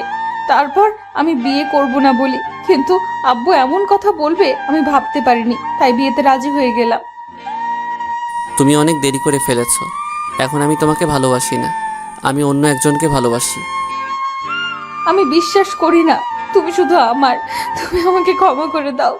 তোমাকে অনেক কষ্ট দিয়েছি। তুমি আমাকে যত পারো শাস্তি দাও, আমি মাথা পেতে নিব। আমি এখন কোনো কথা বলতে চাই না। তুমি আমার ধারের কাছে আসার চেষ্টা করবে না, তাহলে আমার থেকে খারাপ আর কেউ হবে না। আর কোনো কথা না বলে ওয়াশরুমে ঢুকে গেলাম। আমি মনে মনে বলতে লাগলাম, তুমি আমাকে যত কষ্ট দিছো তোমাকে ততটা কষ্ট দিব, তারপর তোমাকে আপন করে নিব। আমি তো তোমাকে কষ্ট দেওয়ার জন্য অন্য মেয়েকে ভালোবাসি বলেছি। এতদিন তোমার জন্য অনেক কষ্ট পেয়েছি, এখন থেকে আমি তোমাকে কষ্ট দিব। ফ্রেশ হয়ে বেরিয়ে দেখি মারিয়া বিছানায় বসে মাথা নিচু করে কাঁদছে। আমাকে বের হতে দেখে চোখের পানি মুছে ওয়াশরুমে চলে গেল। আমি একটা জামা গায়ে দিয়ে নিচে চলে আসলাম। নিচে এসে একটা চেয়ার টেনে বসলাম।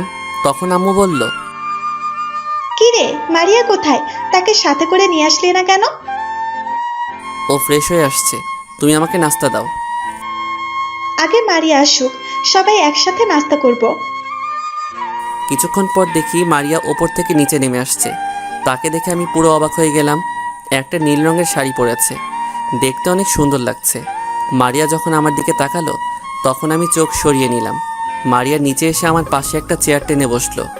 মারিয়ার অন্য পাশে আম্মু বসে আছে। তারপর আম্মু সবাইকে নাস্তা দিল। মারিয়া আমার ডান পাশে বসা, আর রাইসা আমার বাম পাশে বসা। হঠাৎ রাইসা বলল, ভাইয়া, তোমার হাতে খাবার খেয়েছি অনেক দিন হয়ে গেছে, আজকে আমাকে খাইয়ে দেবে? আমার বোন যখন বলছে আমি কি না খাওয়াই পারি, নে হা কর।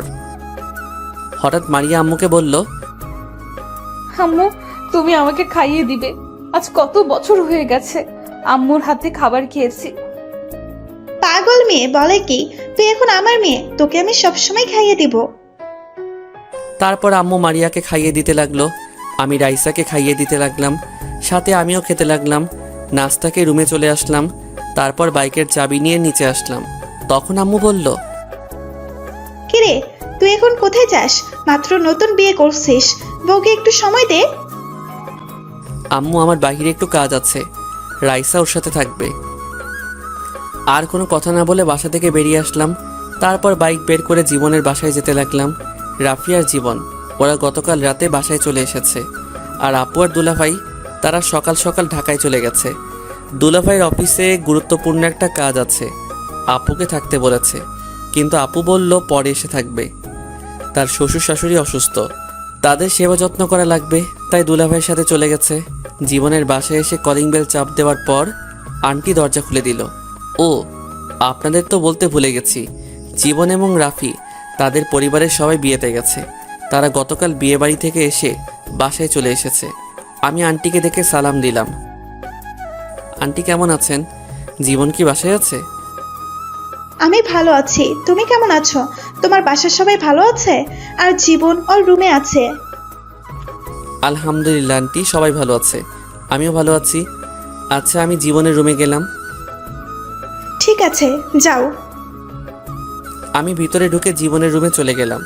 ভিতরে ঢুকে দেখি জীবন মোবাইল টিপতে আছে। আমাকে দেখে বলল, আরে রাসেল, তুই আয় বস। নতুন বিয়ে করেছিস তো, তাই আর ফোন দিলাম না। বিয়ে না চাই, আগে জানলে এই মেয়েকে কখনো বিয়ে করতাম না। তুই জানিস এই মেয়েকে? আমি জানবো কেমন করে? তুই বল, কে এই মেয়ে? আরে এ আর কেউ নয়, মারিয়া। তোকে আমি বলেছি না আমি একটা মেয়েকে ভালোবাসতাম, এটা সেই মেয়ে। ও, তার মানে এই সেই মারিয়া যার জন্য তুই এত কষ্ট পেয়েছিস? তবে তার কথা শুনে বুঝতে পারলাম মারিয়া আমাকে অনেক ভালোবাসে, কিন্তু তাকে আমি এত সহজে মেনে নিব না। তাকে কিছুদিন কষ্ট দিব, তারপর মেনে নিব। তাহলে এখন তুই কি করতে চাস? তুই আমাকে একটা মেয়ের ব্যবস্থা করে দে, আমি ওই মেয়ের সাথে প্রেমের অভিনয় করব মারিয়ার সামনে। তখন মারিয়া এটা দেখে অনেক কষ্ট পাবে। তা নয় বুঝলাম, কিন্তু বাসায় কিভাবে তোর আব্বু আম্মুর সামনে অভিনয় করবি অন্য মেয়ের সাথে? ঠিক বলছিস, আব্বু আম্মুকে কিছুদিনের জন্য বাইরে পাঠিয়ে দিব, তাহলে আর সমস্যা হবে না। তাদের দুলাভাইয়ের বাসায় পাঠিয়ে দিব। তা ঠিক আছে, কিন্তু এখন বলিস না, আরো কিছুদিন পর পাঠিয়ে দিস, কারণ মাত্র নতুন বিয়ে করেছিস। ওকে ঠিক আছে, আমি এখন তাহলে বাসায় যাই। তুই মেয়ে ঠিক করে আমাকে ফোন দিস। ঠিক আছে। আমি জীবনের বাসা থেকে বেরিয়ে আসলাম। আন্টি বলেছে খাবার খেয়ে যেতে। আমি বাইক নিয়ে সোজা বাসায় চলে আসলাম। কলিং বেল চাপ দেওয়ার পর আম্মু এসে দরজা খুলে দিল। তখন আম্মু বলল, কিরে এতক্ষণ কোথায় ছিলে? মাত্র নতুন বিয়ে করেছিস, বৌমাকে নিয়ে একটু সময় দিবি তা না? তুই বাইরে ঘুরতে বের হয়েছিস। আম্মু আমি একটু জীবনের বাসায় গেছি। আর নতুন বিয়ে করেছি তো কি হয়েছে, রাইসা তো বাসায় আছে। ও তো ছোট, ও কি সময় দিবে?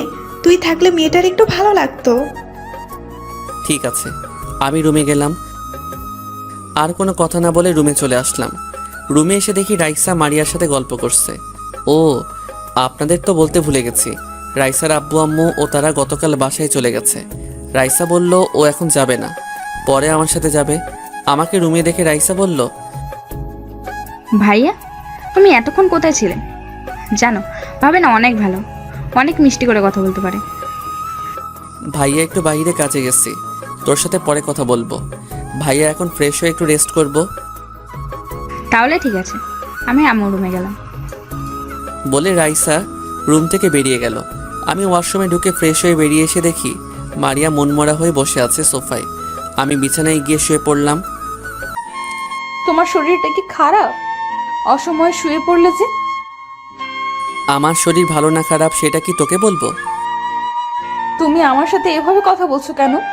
আমি স্ত্রী, তোমাকে জিজ্ঞেস করতেই পারি। কিন্তু আমি তো তোকে স্ত্রী হিসেবে মানি না, আমি অন্য মেয়েকে ভালোবাসি। আমি তোকে ডিভোর্স দিয়ে বাসা থেকে বের করে ওই মেয়েকে বিয়ে করব। প্লিজ তুমি আমাকে ডিভোর্স দিও না। দরকার হয় তোমার বাসায় কাজের মেয়ের মতো থাকবো, তবুও তুমি আমাকে বাসা থেকে বের করে দিও না। তোর সাথে কথা বলতে আমার ভালো লাগছে না, তুই আমার সামনে থেকে যা তো। মারিয়া কান্না করতে করতে রুম থেকে বেরিয়ে গেল।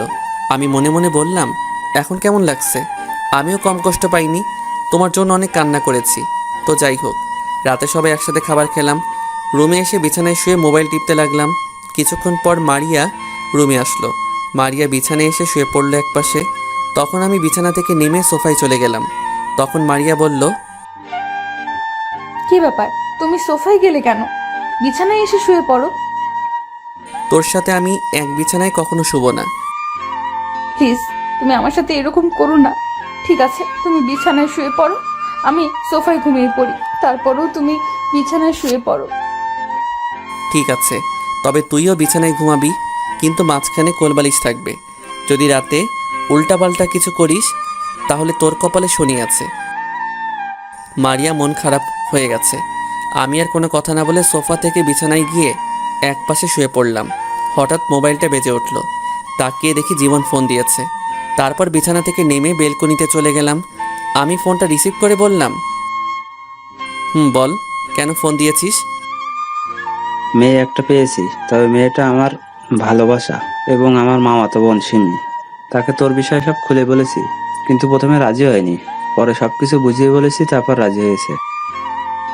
ও, কিন্তু তুই যে প্রেম করিস আমাকে তো বললি না, তা কবে থেকে? বেশি দিন হয়নি, মাত্র 6 মাস হয়েছে। কি 6 মাস হয়ে গেছে আর তুই এখন আমাকে বলছিস? প্লিজ দোষ, রাগ করিস না। সিমি কাউকে বলতে মানা করেছে, এটা এখন পর্যন্ত আমার পরিবারে কেউ জানে না। আচ্ছা ঠিক আছে, এখন আমি সিমির সাথে কথা বলতে চাই। আমি তোর নাম্বারে মেসেজ করে পাঠিয়ে দিব, আর এখন ফোন দিস না, ও এখন ঘুমিয়ে গেছে। সকালে ফোন দিয়ে তোর পরিচয় দিয়ে কথা বলিস এবং কোথায় দেখা করতে হবে সেটা বলে দিস। আচ্ছা ঠিক আছে, তাহলে এখন ঘুমা, কালকে কথা হবে। আল্লাহ হাফেজ। ওকে, আল্লাহ হাফেজ। ফোন কেটে দিয়ে রুমে চলে আসলাম। মারিয়ার চেহারা কেমন যেন হয়ে গেছে, অনেক কান্না করছে তো তাই। মনে মনে বললাম, তোমাকে এখন মেনে নিব না পাখি, আগে তোমাকে আরও কিছুদিন কষ্ট দিব, তারপর আপন করে নিব। আমি বিছানায় এসে শুয়ে পড়লাম। সকালে ঘুম থেকে উঠতেই বুকটা কেমন ভারী ভারী লাগছে। চোখ খুলে দেখি মারিয়া আমাকে জড়িয়ে ধরে আছে। এমনভাবে জড়িয়ে ধরে আছে, মনে হয় শান্তির জায়গা খুঁজে পেয়েছে। তার চেহারা দেখে কেমন যেন মায়া লাগছে। তাই কিছু না করে তার হাত ছাড়িয়ে বিছানা থেকে উঠে ওয়াশরুমে চলে গেলাম। ফ্রেশ হয়ে বেরিয়ে দেখি মারিয়া উঠে গেছে। আমাকে বের হতে দেখে বিছানা থেকে উঠে ওয়াশরুমে চলে গেল। আমি একটা জামা গায়ে দিয়ে নিচে চলে আসলাম। কিছুক্ষণ পর মারিয়া নিচে আসলো। সবার সাথে নাস্তা করে বাসা থেকে বেরিয়ে সিমির নাম্বারে একটা মেসেজ দিলাম, আর এটাও বলে দিলাম আমি জীবনের বন্ধু, আর কোথায় আসতে হবে সেটাও মেসেজ করে দিলাম। সিমি ওকে বলে মেসেজ করলো। আমি বাইক নিয়ে রেস্টুরেন্টে চলে গেলাম। ভিতরে ঢুকে একটা টেবিলে বসে সিমির জন্য অপেক্ষা করতে লাগলাম। প্রায় 10 মিনিট পর একটা মেয়ে আমার সামনে আসলো। মেয়েটাকে দেখে আমি পুরো অবাক হয়ে গেলাম, আর মেয়েটাও আমাকে দেখে অবাক হয়ে গেল। তার মানে সিমি জীবনের মামাতো বোন। আপনারা হয়তো ভাবছেন আমি সিমিকে চিনি কি করে। আসলে সিমি, আমি ঢাকায় যে অফিসে চাকরি করতাম, সিমিও ওই অফিসে চাকরি করত। মারিয়ার সাথে ভুল বোঝাবুঝির পরে তাকে আর দেখি নাই। মারিয়াকে ভালোবাসার পরে অফিসে তেমন মেয়েদের সাথে কথা বলতাম না। সিমি আমাকে দেখে বলল, আরে রাসেল, তুমি এখানে? তার মানে জীবন তোমার বন্ধু? আমারও একই প্রশ্ন, তুমি এখানে কেন? তুমি অফিস থেকে কোথায় চলে গেছো? আসলে বাবা হঠাৎ অসুস্থ হয়ে পড়ে, তখন বছর থেকে ছুটি নিয়ে বাসায় চলে আসি। এরপর আব্বু আমাকে ঢাকায় আসতে দেয় নাই। ও, তা তোমার আব্বু আম্মু কেমন আছে? এখন তাহলে কি করো? এখন তেমন কিছু করি না। আর তোমাকে একটা সত্যি কথা বলি, ওই দিন তোমাকে আমি ফোন দিয়ে বলেছি, কারণ ওই দিন আমি বাড়িতে যাওয়ার সময় মারিয়াকে অন্য ছেলের সাথে দেখি। আমি জানি তুমি মারিয়াকে ভালোবাসো, তোমাদের দুইজনকে একসাথে দেখেছি, তাই মারিয়াকে চিনতে কষ্ট হয়নি। ওখানে একটা ভুল বোঝাবুঝি হয়েছে, কারণ ছেলেটা মারিয়ার মামাতো ভাই ছিল। তারপর সিমিকে সবকিছু খুলে বললাম। কি? মারিয়া তোমার গায়ে হাত তুলেছে? ও তো তোমাকে ভালোবাসে, তারপর কেমন করে পারলো তোমার গায়ে হাত তুলতে? যাক সে কথা, এখন সে মারিয়া আমার বউ। তবে তার কথা শুনে বুঝতে পারলাম এখনো মারিয়া আমাকে ভালোবাসে, কিন্তু আমি তাকে এত সহজে মেনে নিব না, তাকে অনেক কষ্ট দিব। তাহলে আমাকে এখন কি করতে হবে? এখন আমি তোমাকে যে কোনো সময় ফোন দিব, তখন তুমি আমার সাথে প্রেমের অভিনয় করবে, এতে মারিয়া অনেক কষ্ট পাবে। আচ্ছা ঠিক আছে, তুমি যেভাবে বলবে আমি সেইভাবে করব, তবে বেশি কষ্ট দিতে গিয়ে আবার মারিয়াকে হারিয়ে ফেলো না। না, এমনটা কখনো করব না। আগে কিছুদিন কষ্ট দিব, তারপর ভালোবাসা দিয়ে সব কষ্ট দূর করে দিব। আরও কিছুক্ষণ কথা বলার পর সিমি চলে গেল। আমি বসে না থেকে বাসায় চলে আসলাম। এভাবে দেখতে দেখতে 10 দিন চলে গেল। আমি এখন অফিসে যাওয়া আসা করি। সিমির সাথে মারিয়ার সামনে মোবাইলে কথা বলি। এতে মারিয়া মনমরা হয়ে থাকে, আমাকে কিছু বলে না, শুধু কান্না করে। আজকে সকালে আব্বু আম্মুকে আপুর বাসায় পাঠিয়ে দিছি। বাসায় আমি আর মারিয়া আছি। ও, আপনাদের তো বলতে ভুলে গেছি, রাইসাকে তার বাবা এসে নিয়ে গেছে, কারণ তার স্কুল আছে। সকালে আব্বু আম্মুকে বিদায় দিয়ে অফিসে চলে এসেছি। বিকালে অফিস শেষ করে বাইরে এসে সিমিকে ফোন দিয়ে বললাম আগের সেই রেস্টুরেন্টে আসার জন্য। আমি গাড়ি নিয়ে রেস্টুরেন্টে চলে গেলাম। গাড়ি পার্কিং করে রেস্টুরেন্টের ভিতরে গিয়ে একটা টেবিলে বসলাম। কিছুক্ষণ পর সিমি চলে আসলো। কেমন আছো রাসেল? আমি ভালো আছি, তুমি কেমন আছো? আলহামদুলিল্লাহ, আমিও ভালো আছি। তা কি জন্য রেস্টুরেন্টে আসতে বললে? আব্বু আম্মু আপুর বাসায় চলে গেছে, তোমাকে নিয়ে আজকে বাসায় যাব।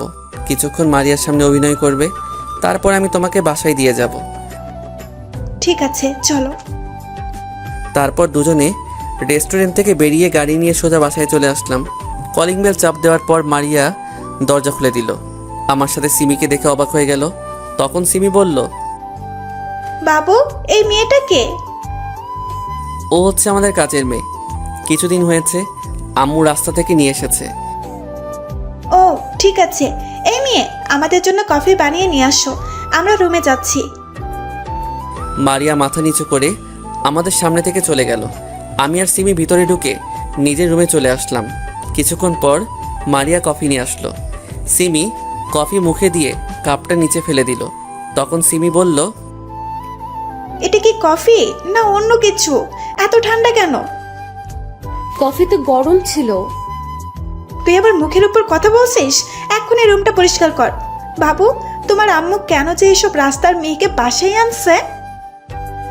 ঠিক বলছো, এদের মতো মেয়েদের বাসা থেকে বের করে দেওয়া উচিত। শুধু পারছি না, আম্মু তাকে নিয়ে এসেছে। মারিয়া কোনো কথা না বলে কাফের টুকরোগুলো কুড়িয়ে রুম থেকে বেরিয়ে গেল। আমি জানি মারিয়া অনেক কষ্ট পেয়েছে। তারপর আমি বিছানা থেকে নেমে রুমের দরজা বন্ধ করে দিলাম। বিছানায় এসে গায়ের জামাটা খুলে ফেললাম। সিমিকে বললাম, তোমার ঠোঁটের লিপস্টিক আমার জামায় লাগিয়ে দাও। যদি মারিয়া আমার জামায় এটা দেখে তাহলে সে ভাববে আমাদের মাঝে কিছু একটা হয়েছে। ঠিক আছে, দাও। সিমি তার ঠোঁট দিয়ে জামায় লিপস্টিক লাগিয়ে দিল। জামাটা গায়ে দিয়ে দুজনে রুম থেকে বেরিয়ে আসলাম। রুম থেকে বেরিয়ে এসে দেখি মারিয়া সোফায় বসে মাথা নিচু করে কান্না করছে। চলো বেবি, তোমাকে বাসায় দিয়ে আসি। আজকে কিন্তু অনেক মজা পেয়েছি, কালকে কিন্তু আবার আসবে। ঠিক আছে, আসবো। এখন চলো। আমি সিমিকে নিয়ে বাসা থেকে বেরিয়ে আসলাম। তারপর সিমিকে তাদের বাসায় নামিয়ে দিয়ে নিজের বাসায় চলে আসলাম। কলিং বেল দেওয়ার পর মারিয়া এসে দরজা খুলে দিল। চেহারা দেখে বোঝা যাচ্ছে অনেক কান্না করছে, চোখ দুটো ফুলে আছে। নিজের কাছে খারাপ লাগছে। আমি কোনো কথা না বলে রুমে চলে আসলাম। ফ্রেশ হয়ে বিছানায় শুয়ে মোবাইল টিপতে লাগলাম। মারিয়া রুমে এসে বলল, খাবার খাবে না? তুমি যে শুয়ে আছো। আমি এখন খাবার খাবো না। সিমির কাছে যেটা খেয়েছি তাতেই পেট ভরে গেছে। আসলে আমি আসার সময় রেস্টুরেন্ট থেকে খাবার খেয়ে এসেছি। মারিয়া বলল, বিয়ের আগে এসব করা কি ঠিক? তুই কিসের কথা বলছিস? আমি কি বলতে চাইছি সেটা তুমি বুঝতে পেরেছো। আমাকে ক্ষমা করে দেওয়া যায় না? আমি আর সহ্য করতে পারছি না। প্লিজ, তুমি আমার সাথে এমন করো না। আমার অনেক কষ্ট হয়। তোমার সাথে কোনো মেয়েকে আমি সহ্য করতে পারি না। কষ্ট আমিও কম পাইনি। তোর জন্য প্রতিদিন রাতে কান্না করতাম। তোকে আমি ভুলতে পারি নাই। কিন্তু পরে চিন্তা করলাম, তুই যদি আমাকে ছাড়া সুখী থাকতে পারিস তাহলে আমি কেন পারবো না। তাই তো সিমিকে ভালোবেসে ফেলেছি। মেয়েটা অনেক ভালো, আমার কত কেয়ার করে। আমি তো তোমার জন্য একটা বছর কষ্ট পেয়েছি, কিন্তু তুমি 2টা দিন কষ্ট সহ্য করতে পারো নাই। আমি এখন তোর সাথে কথা বলতে চাই না। আমাকে একটু একা থাকতে দে। তোকে দেখলে মাথা গরম হয়ে যায়। মারিয়া আর কোনো কথা না বলে কান্না করতে করতে রুম থেকে বেরিয়ে গেল। আমি মোবাইল টিপতে লাগলাম। কিছুক্ষণ পর মারিয়া রুমে এসে এক পাশে শুয়ে পড়ল। দেখতে দেখতে 1 মাস চলে গেল। মারিয়াকে অনেক কষ্ট দিয়েছি। 1 মাসে সিমি আরও 5-6 বার এসেছে। আব্বু আম্মু বাসায় চলে এসেছে। মারিয়া আগের থেকে অনেক শুকিয়ে গেছে। খাওয়া দাওয়া ঠিক মতো করে না, খালি কান্না করে, মন মরা হয়ে বসে থাকে। তাই ভাবছি মারিয়ার জন্মদিনে তাকে আপন করে নিব। জন্মদিনের এখনও 15 দিন বাকি আছে। সকালে ঘুম থেকে উঠে দেখি মারিয়া আমার পাশে নেই। আমার মনে হয় নিচে চলে গেছে সকালে নাস্তা তৈরি করতে।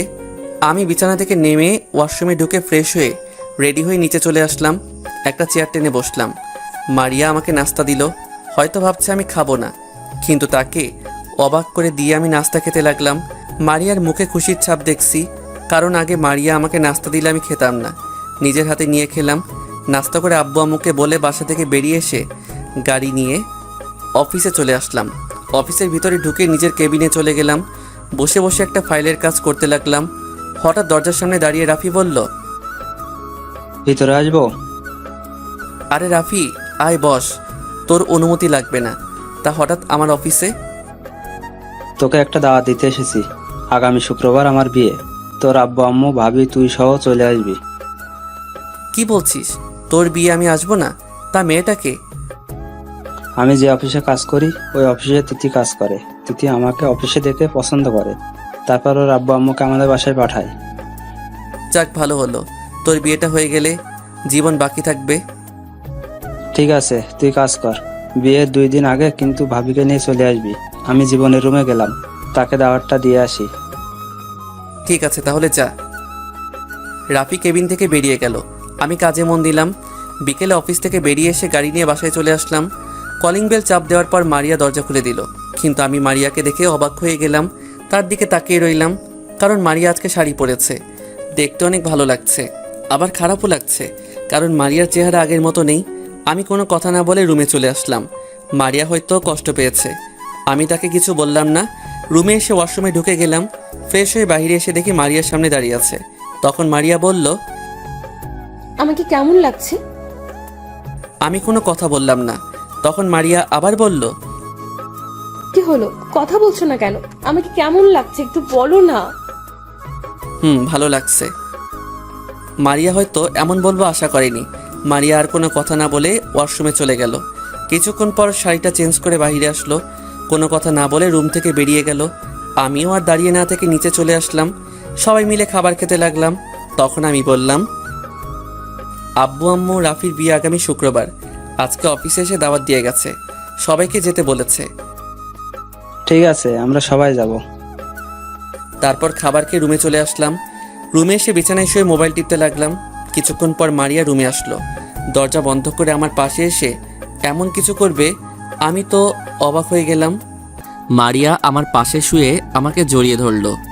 আমি মারিয়াকে জোর করে ছাড়িয়ে বিছানায় বসে বললাম, তোর সাহস তো কম নয়, তুই আমাকে জড়িয়ে ধরেছিস কেন? আমি তোকে বলছি না আমার কাছে কখনো স্বামীর অধিকার পাবি না? আর একবার যদি তুই করে বসো তাহলে মাথা ফাটাই দেবো। তুমি কি মনে করেছো আমি কিছুই জানি না? তুমি আমাকে কষ্ট দেওয়ার জন্য ওই মেয়ের সাথে প্রেমের অভিনয় করছো। তোকে কে বলেছে আমি সিমিকে ভালোবাসি? সিমিও আমাকে ভালোবাসে, আমরা অভিনয় করব কেন? মনে মনে বললাম, মারিয়া কি সত্যিটা জেনে গেছে? ঠিক আছে, এখনই প্রমাণ দেখাচ্ছি। তোমার মোবাইলটা দাও তো। তোকে আমার মোবাইল দিব কেন? যেটা বলছি সেটা করো, তা না হলে আব্বু আম্মুকে ডাক দিব। আমি আর কোনো কথা না বলে মোবাইলটা মারিয়ার হাতে দিলাম। আব্বু আম্মুকে বললে বাসা থেকে বের করে দিবে। তারপর মারিয়া এমন কিছু শোনাবে, আমি তো অবাক হয়ে গেলাম। মারিয়া আমাকে একটা রেকর্ডিং শোনালো, যেটায় আমি আর সিমি কথা বলছি মোবাইলে। এবার মারিয়া বলতে লাগলো, গতকাল রাতে তুমি ঘুমিয়ে যাওয়ার পর তোমার মোবাইল হাতে নেই। ভাগ্য ভালো ছিল মোবাইলে কোনো লক ছিল না। মোবাইলের ভেতরে ঢুকে কোনো কিছু পেলাম না, তাই বুদ্ধি করে অটো রেকর্ডিং চালু করে রেখেছি। তারপর তুমি যখন সারাদিন অফিস করে এসে ওয়াশরুমে চলে গেলে, আমি রুমে এসে তোমার মোবাইলের রেকর্ডিং শুনতে লাগলাম। তুমি আর সিমি কি কথা বলছো। তার মানে তুমি সব জেনে গেছো? সব জেনে গেছি। এবার আমাকে মাফ করে দাও। আমি আর তোমার অবহেলা সহ্য করতে পারছি না। যদি তোমার কষ্ট দেওয়া শেষ না হয় তাহলে তুমি নিজে হাত দাও, তবুও আমাকে আপন করে নাও। ভেবেছিলাম তোমাকে কিছুদিন পর একটা সারপ্রাইজ দিয়ে আপন করে নিব, কিন্তু আমি আর পারলাম না। এসো বুকে। বলতে দেরি মারিয়া আমাকে জড়িয়ে ধরতে দেরি করে নাই। মারিয়া জড়িয়ে ধরে কান্না করতে লাগলো। তখন আমি বললাম, এই পাগলি, কান্না করো কেন? আমি আর তোমাকে কষ্ট দিব না এবং তোমাকে ছেড়ে কোথাও যাব না। এবার যদি আমাকে ছেড়ে চলে যাও তাহলে আমার আর বলতে না দিয়ে ঠোঁট দুটো এক করে দিলাম। দুজনে দুজনকে জড়িয়ে ধরে কিস করতে লাগলাম। প্রায় 5 মিনিট পর ছেড়ে দিলাম। তখন আমি বললাম, আর একবার যদি মরার কথা মুখ দিয়ে বের করো তাহলে আমাকে হারাবে। না, আমি তোমাকে হারাতে পারবো না। আমি তোমাকে অনেক ভালোবাসি, আর কখনো মরার কথা মুখ দিয়ে বের করবো না। এবার ঠিক আছে। আচ্ছা, তুমি বলেছিলে সারপ্রাইজ দিবে, তা কিসের সারপ্রাইজ? সেটা সময় হলে জানতে পারবে। চলো দুজনে একটু রোম্যান্স করি। তো করো, তোমাকে কেউ ধরে রাখছে? আমি মারিয়াকে বিছানায় ফেলে দিয়ে বুকের উপর শুয়ে তার ঠোঁট দুটো এক করে দিলাম। তারপর আর কি, আমি আর বলতে পারবো না, কারণ এখন রমজান মাস।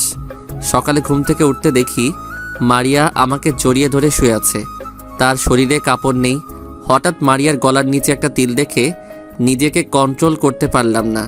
ওই তিলটায় কিস করতে লাগলাম। মারিয়া আমার মাথার চুল খামচে ধরলো। তারপর আর কি, সকালবেলা আরেকবার হয়ে গেছে। দুজনে একসাথে ওয়াশরুমে গিয়ে ফ্রেশ হয়ে বেরিয়ে আসলাম। আমি অফিসে যাওয়ার জন্য রেডি হচ্ছি। মারিয়া আয়নার সামনে দাঁড়িয়ে চুল শুকাচ্ছে। আমি মারিয়াকে পিছন থেকে জড়িয়ে ধরলাম। তখন মারিয়া বলল, তোমার রোম্যান্স শেষ হয়নি? সারা রাত ঘুমাতে দাও নাই, আবার সকালেও শুরু করছো। হঠাৎ তুমি এত রোমান্টিক হলে কবে থেকে? এমন একটা সুন্দরী বউ থাকলে খালি আদর করতে মন চায়। এই ছাড়ো, আব্বু আম্মু আমাদের জন্য অপেক্ষা করছে। মারিয়াকে ছেড়ে দিলাম। তারপর দুজনে একসাথে নিচে গেলাম। আমি আর মারিয়া দুটো চেয়ার টেনে বসলাম। তারপর নাস্তা করে অফিসে চলে আসলাম। দেখতে দেখতে রাফির বিয়ের দিন চলে আসলো। কালকে বিয়ে, আজকে গায়ে হলুদ। সকাল থেকে রাফি ফোন করে যাচ্ছে। আব্বু আম্মুকে সকালে পাঠিয়ে দিছি। আমি আর মারিয়া এখনো বাসায়। রুমে আমি আর মারিয়া রেডি হতে লাগলাম। আমার রেডি হওয়া শেষ, কিন্তু মারিয়ার এখনো হয়নি, কারণ মারিয়া শাড়ির কুচি পরতে পারছে না।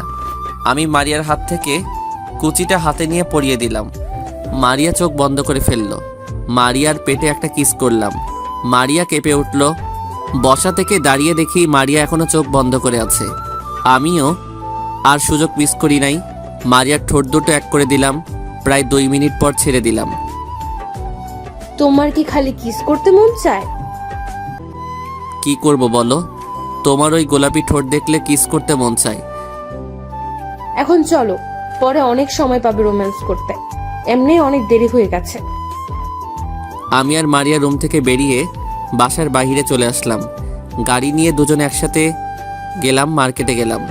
মার্কেট থেকে উপহার নিয়ে রাফির বাসায় চলে আসলাম। বাড়িটা অনেক সুন্দর করে সাজিয়েছে। গাড়ি পার্কিং করে দুজনে ভিতরে গেলাম। ভিতরে ঢুকে দেখি অনেক মেহমান এসেছে। জীবন আর সিমিও এসেছে। আমাদের দেখে দুজনে সামনে আসলো। তখন সিমি বলল, ভাবি, তুমি আমাকে ক্ষমা করে দাও। তোমার সাথে নানান ধরনের কথা বলছি। আমাকে এসব করতে বলেছে তোমার জামাই। আমি সব জানি, সমস্যা নেই, এটা আমার কপালে ছিল। এখানে দাঁড়িয়ে কথা বলবি? চল রাফির কাছে যাই সবাই। তোমরা 2 বন্ধু যাও, আমি আব্বু আম্মুর সাথে দেখা করে আসি। ঠিক আছে যাও। তোকে যা বলেছি সবকিছু ঠিকভাবে করেছিস? একবারে সব ঠিকঠাক মতো করা শেষ, এখন শুধু সময়ের অপেক্ষা। চল রাফির রুমে যাই, ওর সাথে কিছুক্ষণ দুষ্টুমি করে আসি। অনুষ্ঠান শুরু হতে এখনো বাকি আছে। তারপর জীবন আর আমি রাফির রুমে গেলাম। হাই হাই, রাফির রুমে এসে দেখি সব ময়দা সুন্দরী। রাফি আমাদের দুজনকে দেখে মেয়েগুলোকে বাহিরে যেতে বলছে। সব মেয়েরা বেরিয়ে গেল। শালা, তোর আসতে এত দেরি কেন? আমার বিয়ের সময় তোর কাজ করতে হয়। ওই হারামি, তুই কাকে শালা বলিস? আমার বোনের বিয়ে হয়ে গেছে, এখন এত কথা বাদ দে, সব কাজ শেষ। শেষ। আমি জীবন আর সিমি 3 জন মিলে সবকিছু সাজিয়ে রেখেছি। ওকে ঠিক আছে, এখন সময়ের অপেক্ষা। তারপর 3 জনে মিলে কিছুক্ষণ কথা বললাম। কথা বলতে বলতে রাফির অনুষ্ঠানের সময় হয়ে গেছে। রাফিকে সাজিয়ে স্টেজে নিয়ে আসলাম। রাফির হলুদ লাগানো শেষ। এখন 12টা বাজতে আর মাত্র 5 মিনিট সময় আছে। রাফি, জীবন আর সিমি তারা চলে গেছে ছাদে। আমি মারিয়ার চোখ বেঁধে ছাদে নিয়ে আসলাম। তখন মারিয়া বলল, কি ব্যাপার, তুমি আমাকে কোথায় নিয়ে আসলে? আগে তোমার চোখ খুলে দেই। আমি মারিয়ার চোখের বাঁধন খুলে দিলাম। আর সবাই একসাথে মারিয়াকে বলতে লাগলো, happy birthday to you Maria. আমি মারিয়ার সামনে হাঁটু গেড়ে বসে বলতে লাগলাম, পৃথিবীর সবকিছু মিথ্যা হলেও ছেলেদের চোখের অশ্রু কখনো মিথ্যা নয়, কারণ মেয়েরা খুব কষ্ট না পেলে কখনো তাদের দামি অশ্রু ঝরায় না। যদি মন কাঁদে আসবো বর্ষা হয়ে, যদি মন হাসে আসবো রোদ্দুর হয়ে, যদি মন ওড়ে আসবো পাখি হয়ে, যদি মন খোঁজে আসবো তোমার জান হয়ে। I love you Maria and happy birthday to you.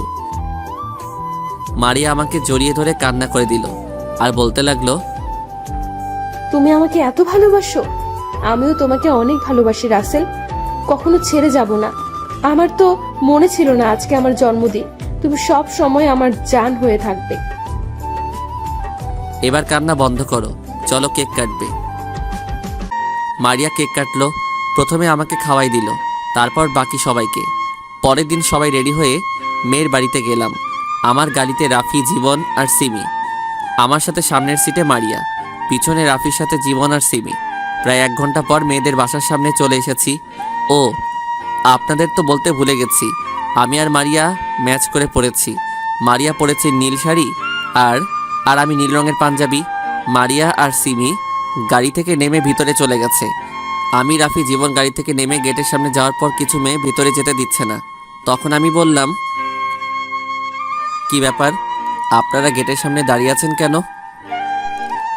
আমাদের পাওনা দিয়ে তারপরে ভেতরে যাবেন। আপনাদের পাওনা মানে কিসের কথা বলছেন?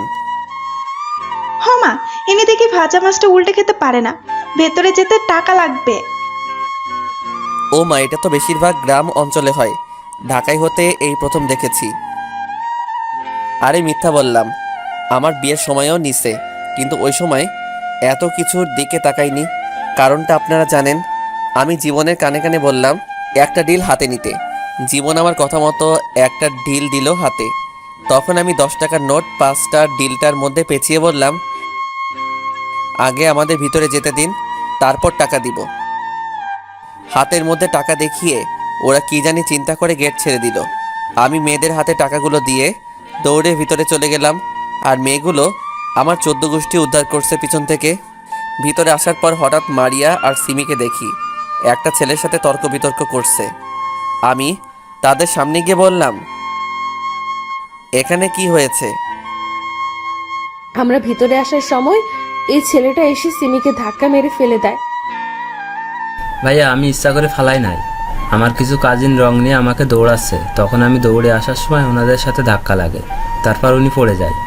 আমি ওনাকে সরি বলেছি, কিন্তু উনি আমার সাথে তর্ক বিতর্ক করছে। ঠিক আছে, তুমি চলে যাও। আর তোমরা, ও তো সরি বলেছে, তারপরও কেন ছেলেটার সাথে তর্ক করছো? মারিয়া আর সিমি একসাথে বলল, সরি। ভিতরে চলো। ভিতরে ঢোকার পর বিয়ে পড়ানো শেষ। তারপর সবাই খাওয়া দাওয়া করে মেয়েকে নিয়ে চলে আসি।